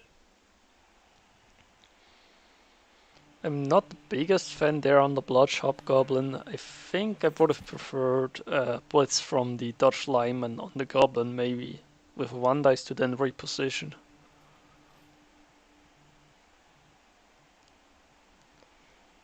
Because if, for example, he could get onto the Skaven Blitzer there just to mark him up, that could help out a lot.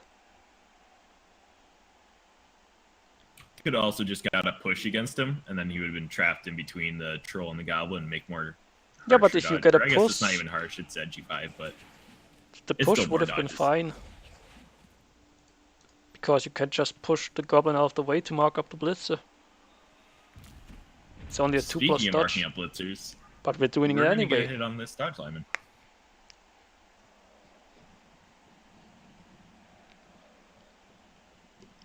No, I meant to blitz with this lineman who now is marking, instead of the agility 5 catcher. I got you. I was just saying what his new job was.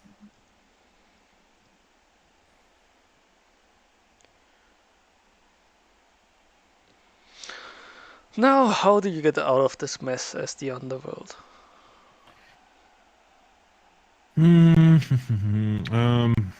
Well, I feel like knocking down a catcher can really help out if he can maybe even hit with his line rat on the wrestle catcher. But the dodge blitzer is still in range with a GFI, but it's more dice.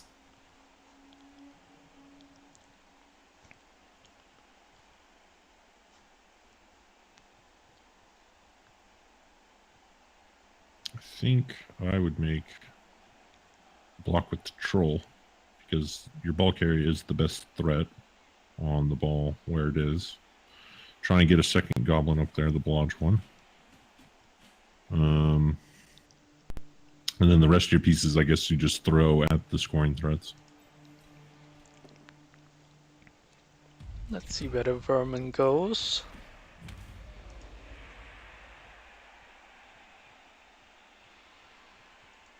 It's done with no pile on, it seems. I'm probably just going to reposition to the middle.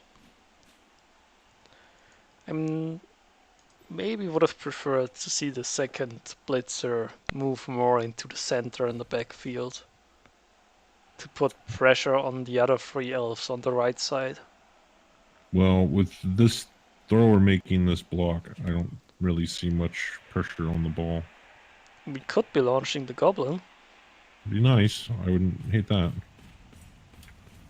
Oh, he just based himself, so we're probably not seeing that toss. That's a little bit disappointing. Plus, he already used his blitz. Yeah, but putting a bloodshed on the ball is good. I mean, there's a wrestler back there, but no tackle. That's true. Could be value.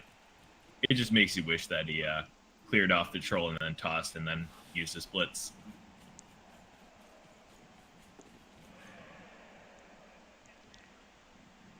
Now we're going for more intercept rolls, it seems. And making some 3+ catches. I mean, we could just see a pass to the agility 5 piece, who then just hands it off.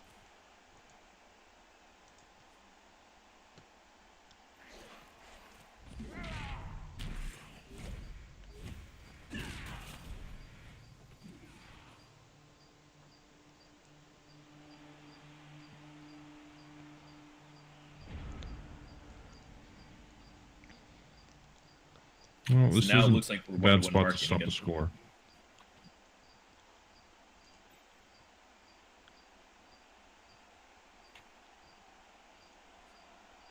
Yeah, it's going to be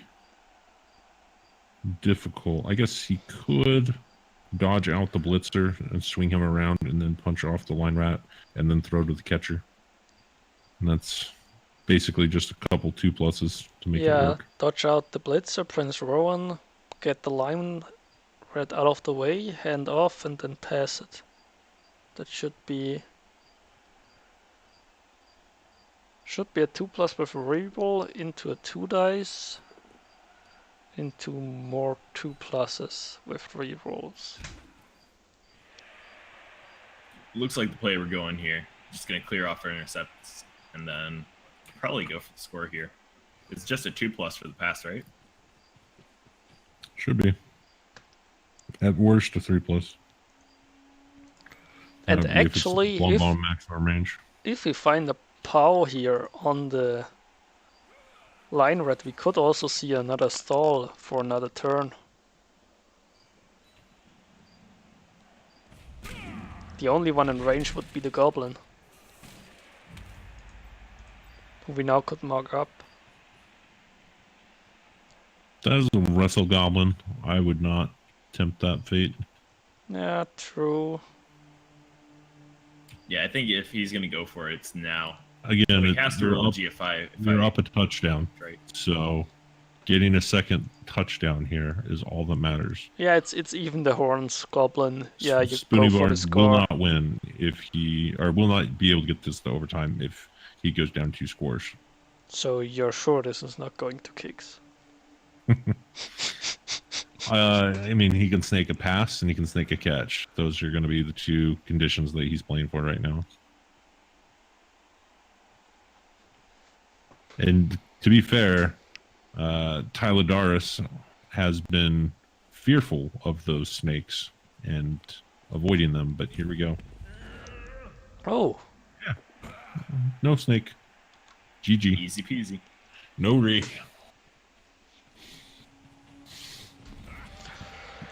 that now makes it really hard for the underworld to do it. You do your 1-turn touchdown, throw goblin style. Yeah, you really gotta. Look at all the elves that are off the pitch. Dude, this And seems to some be their smart idea. relevant storm vermin. Yeah, it's pretty much just the elves keep going off when they don't need all the elves, and then coming back on when they do. It's very, very much one-sided weather event. But I will say, because there's so few elves on the pitch, that this makes the 1-turn goblin play a lot better. Yep, he still has all the goblins for it, and his thrower. Yep, if nothing works out, you can always launch a goblin at the problem.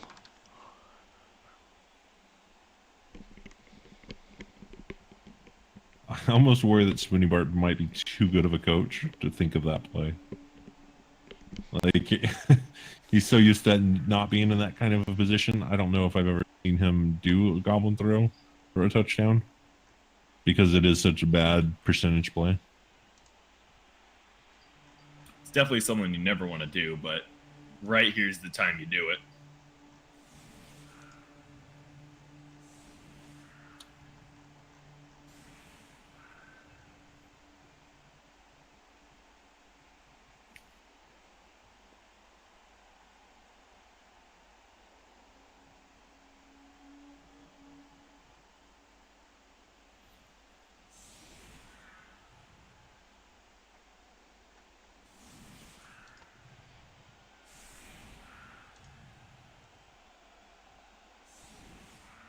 With this positioning, it looks like he's going to go for a 2-turn, honestly.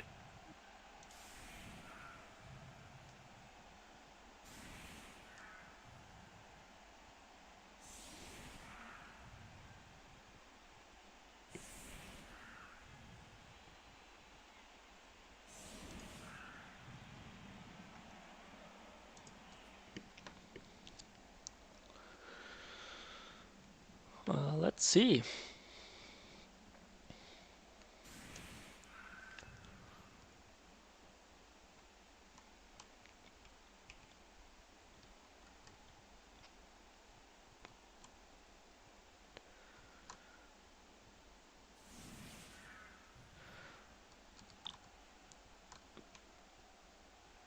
I'm not sure if we can actually go for a 2-turner here with only 8 underworlds left on the pitch.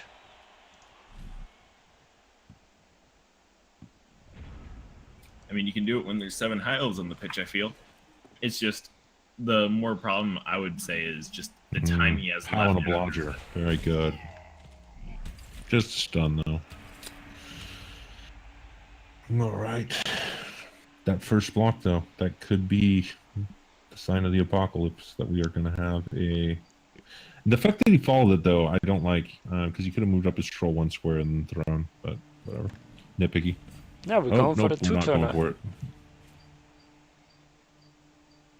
It's Yeah, a he lot was more just trying to get reliable, elves around. but the elves have already showed you that they're just going to dive your cage, and there's not much you can do about it. So that's why I would be more favoring the 1-turn attempt.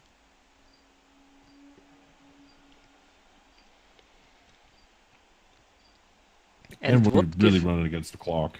Because if you're 2-turning, you have 3 turns then to turn the ball and score.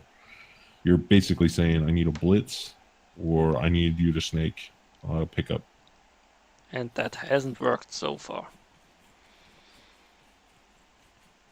Yeah, having to rely on skilled elves to fail is just something that's hard to do. Just gotta wait for it to work, and if it doesn't, you're screwed.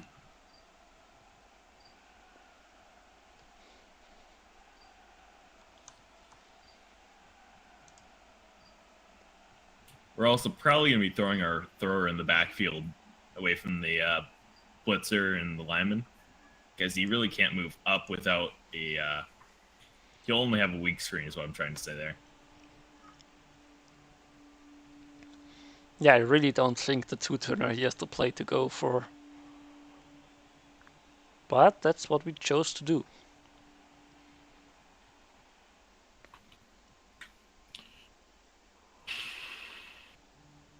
I think, man, this is a tough spot.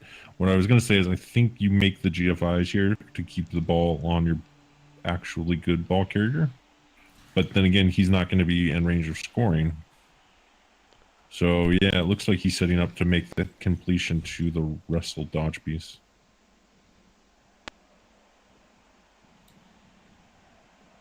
Pickup's good. Now we got to see if he wants to toss it now or toss it later.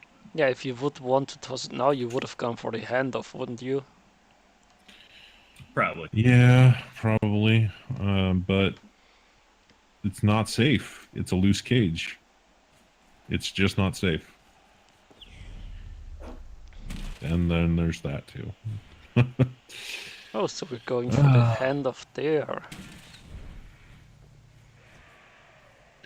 I guess a failure of a handoff in this position is much better than a failure back there. Plus, now that he's used the reroll, I don't know that he's even going to bother with it. No, I think he's just going to have to risk the dive. get that goblin over there. I mean, at least agility 5 pieces off the pitch. Yeah, but there's several wrestle in range, including. Well, okay, so there's the wrestle strip ball, so that's why you don't want to do the handoff this turn. Keep it on your sure hands.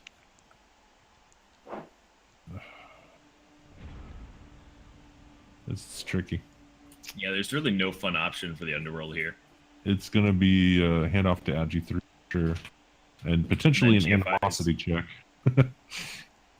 Gotta love animosity.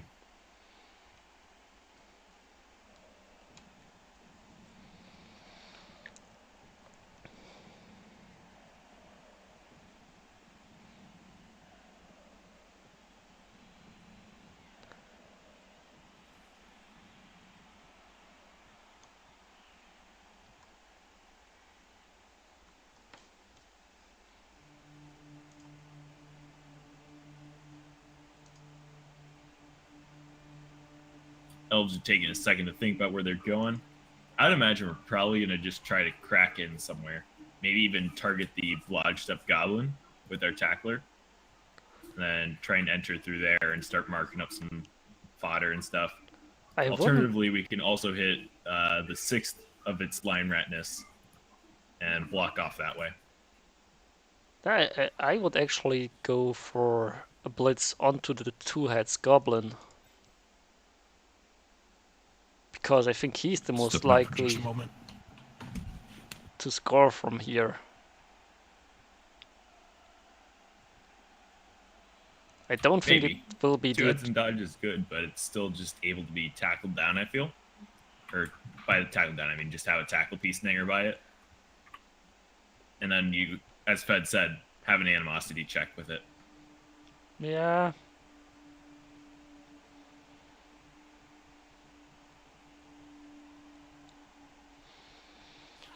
Decisions to be made, but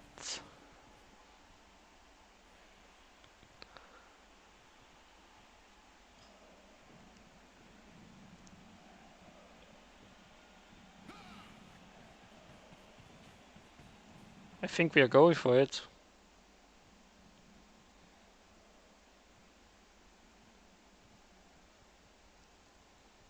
I don't know any other reason why he would mark up that goblin unless he was diving in, so we're gonna see.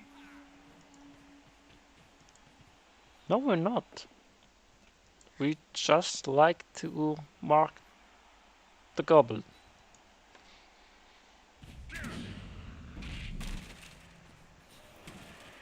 Yeah, I'm not sure I understand why he threw the wrestle piece back there then. It's not really screening off much, and he can just run around it.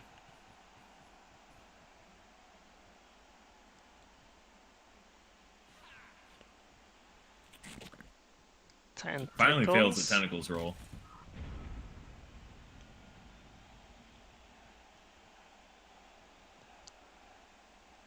So we have the option of breaking off to the middle of the field here, or we go and try for our 2-turn by knocking over the tackle piece. Or actually, no, he shouldn't target the tackle piece. He should target the thrower and try to make a 4+ handoff, and then just dodge through.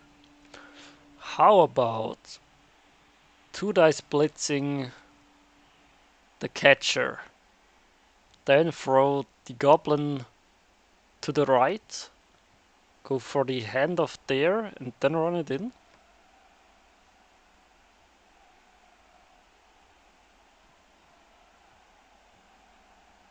The only problem I have with the catcher is that it's a sidestep one. So if you roll some pushes, you're a bit SOL. Well, you do have wrestle, so it's not that bad.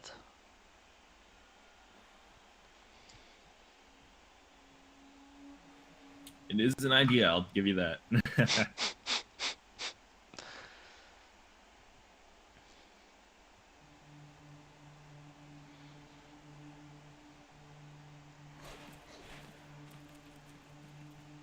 Think we're trying. Can we get a 3 dice here? Yes, we can. Oh, we got going for the troll block. Oh, that's surprising. And that's a 1 in 27 of just pushes. So he's probably just going to go on the Goblin again. Yeah, but that's now getting really unlikely. Oh, not going next to the Goblin.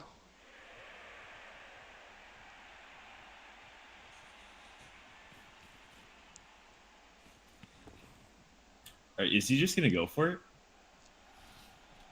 Yeah, we're Oh blitz. man, we are just going for it. And that is a skull into a push. And that's probably going to mean we're making a 4+, 4+, 3+, and then 2 2+s at the end. Nope, we are just Actually, failing the sorry, first one, giving the ball over, and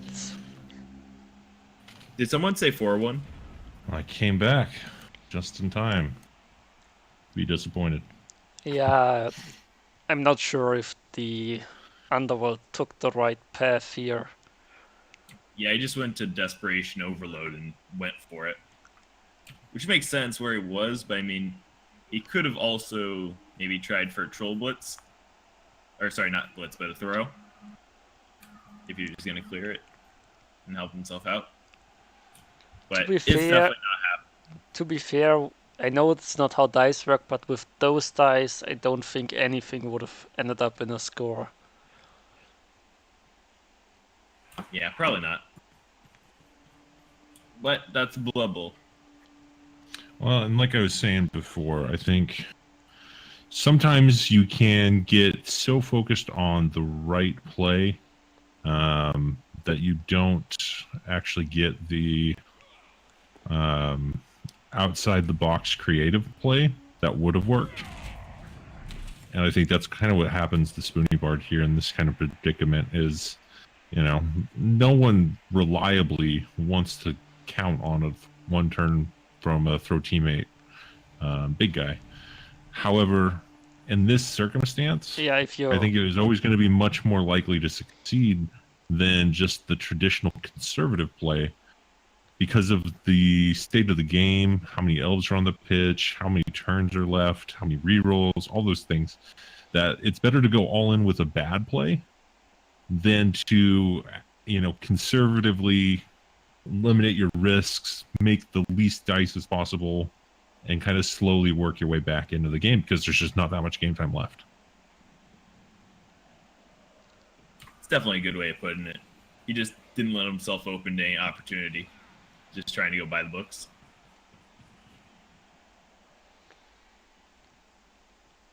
I will be disappointed a little bit if not a single goblin gets thrown in this game.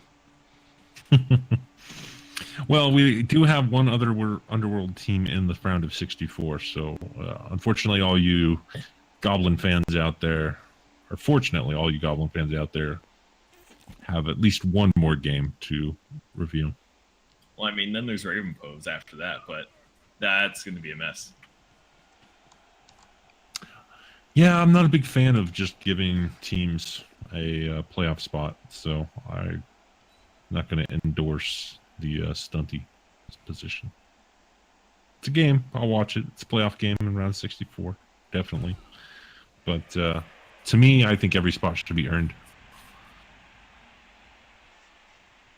Well, you could say that the spot is earned because Ravenpaw has been playing well with goblins. It's not like... That's using the term earned loosely. To be honest, he's really good with them. It's just definitely not a team that you're able to go above and beyond with most of the time. That's a turnover. And last Leonard. reroll. I feel like we're going to try and get that catcher a level up. I think I'm confident in saying that this game is not going to kicks. For sure. No, it's not.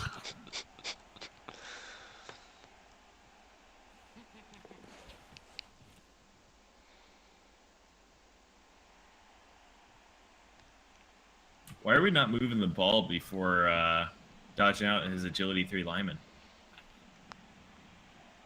That seems a bit silly to me. I mean, the game's over, but yeah, that would be a mistake. I mean, especially when you had a 3-die block. To be fair, besides the one-turn touchdown defense, I can't really blame Spoony Bar for this too much. His dice have been pretty No, exactly. horrible They haven't overall. cooperated. He didn't get any real removals other than the injury from his Claw Mighty Blow piling on, and he tried to capitalize on it. I mean, the opening blocks, I think, actually were just a good example of where this game was going to go, which was throwing a lot of dice at elves and nothing sticks.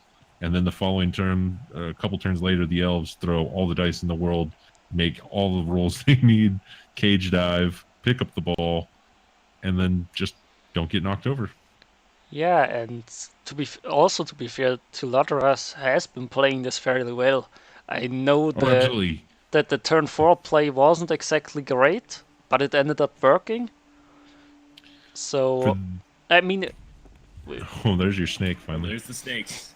For those of you that are watching the cast that I've been doing, I've been talking a lot about the different styles of play that the elves have. And so you've got, and this isn't spoilery to talk about the styles, but for example, Jape in Z, he plays a very aggressive style with elves, often cage diving, relying a lot on sidestep, getting into the cage, making you roll all the dice so you fail or succeed on your choices. Alternatively, you have Hipster, who rolls as little dice as possible, does not cage dive under many or any circumstances, and will just kind of set up that screen and trust in the screen, rely on the screen, and patiently wait for you to make a mistake. And now we've got something of a bit of an in-between here from the High Elves. They've got the pass play, which is arguably a little bit more dice than other sides, but they also have the here's a nice Salt Foul on turn 15. I love it. Just KO though. This is kind of a bit of an in-between where you set up the screens, absolutely. You've got a bit of Mighty Blow, so you've been blitzing with that sporadically. And you've also been sprinkling in some cage dives in some, positions where you don't have the clearest road to recovery, but you're able to get out and get the score. So I think if you're an elf coach, you've got a lot to learn from the coaches that are making it to the round of 32, and some good games to watch.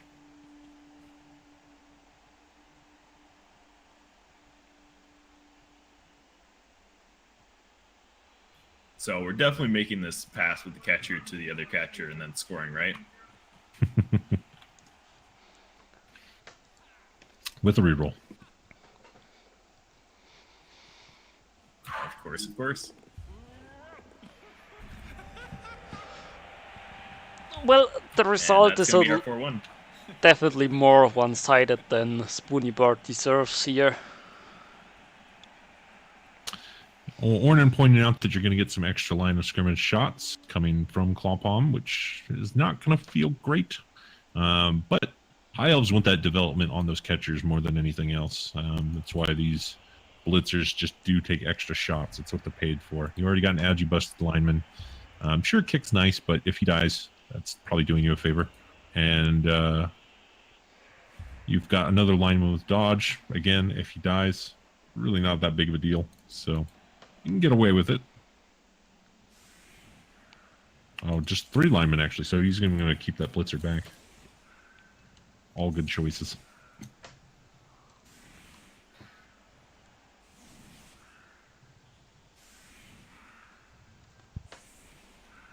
Sometimes I forget I'm not on my channel. I'm sorry, I got a little preachy there at the end.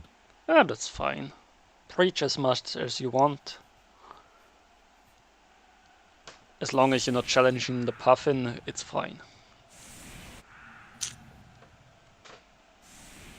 Yeah, my only thought on the puffin was that I was offered to eat some when I was an past. So I must be a puffin fan in some form. I wonder what it tastes like. Probably much like chicken, but... Now, do you think Spoonie's going to go for this turn 16 foul opportunity? Do you? Or are we just going to have fun? He's an old-timey rel coach. Of course. Yeah. Turn 16 foul is a sign of respect. Also, Sportsmanship. We fouled turn 15. I'm pretty sure we fouled turn 16. Sounds like a plan for me. It's doing the elf coach a favor. Only the strong survive. Of course, you could just get 3 removals on the blocks and not even have to think about it. I mean, he then could still launch a goblin to try to get another blitz in. You know, I actually don't hate that. Just go right for that thrower. I'm a little disappointed that Spoony Bar did not go for the thrower at all this game. Like, Hey, he had a pretty good shot at one time, and he decided against it. yeah. Find the pal. But we're not throwing goblins. Troll also didn't really come up with any Kaz. Like, that's... Not, granted, it's a tentacle troll, so he didn't throw as many blocks in the world, but... I mean, his tentacles weren't also holding anything. It was just No. kind of... All in all, dodge the troll definitely did let the team down. Because personally, I have trouble with tentacles almost every time I come in contact with them. It's just like, no, you're stuck. Come no, you're into stuck. contact with a lot of tentacles. See ya.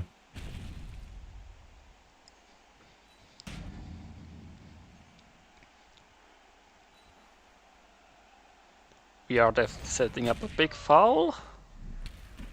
It'd have been funny if it was a KO and then he just kind of got stuck without his foul. But maybe, just maybe, we could eliminate the bloat for him. I want Wow, to that was see an if upskirt shot on your arm break there on your screen. On the elf, that's funny. I've never seen the camera take that angle.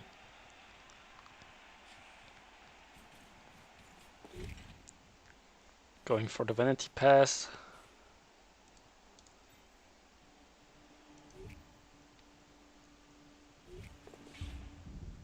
Ooh. But And that's the game. that's it. GG. Big win for the means High Elves. The High Elves are going to the round of 32. I actually, you know, the Bloodthirsty Sea Guard did live up to their name. 28 blocks, 3 casualties, 1 KO. Very, very little elf blood on the pitch. That's going to make the grass not grow so green, unfortunately. But, yeah, Mutants and Human Clothing, 19 armor breaks. And It's just only 2 Kaz. And 1 was outbid. 19 armor breaks, just, you feel like you should at least have about 4 or 5 Kaz off that. Especially when you have Claw Palm, but I feel like he wasn't making the most out of it because he really wasn't palming in the second half from what I saw. Yeah, well, he couldn't So just really missing out on afford that to opportunity. go for it in the second half because of the one-turn touchdown that worked.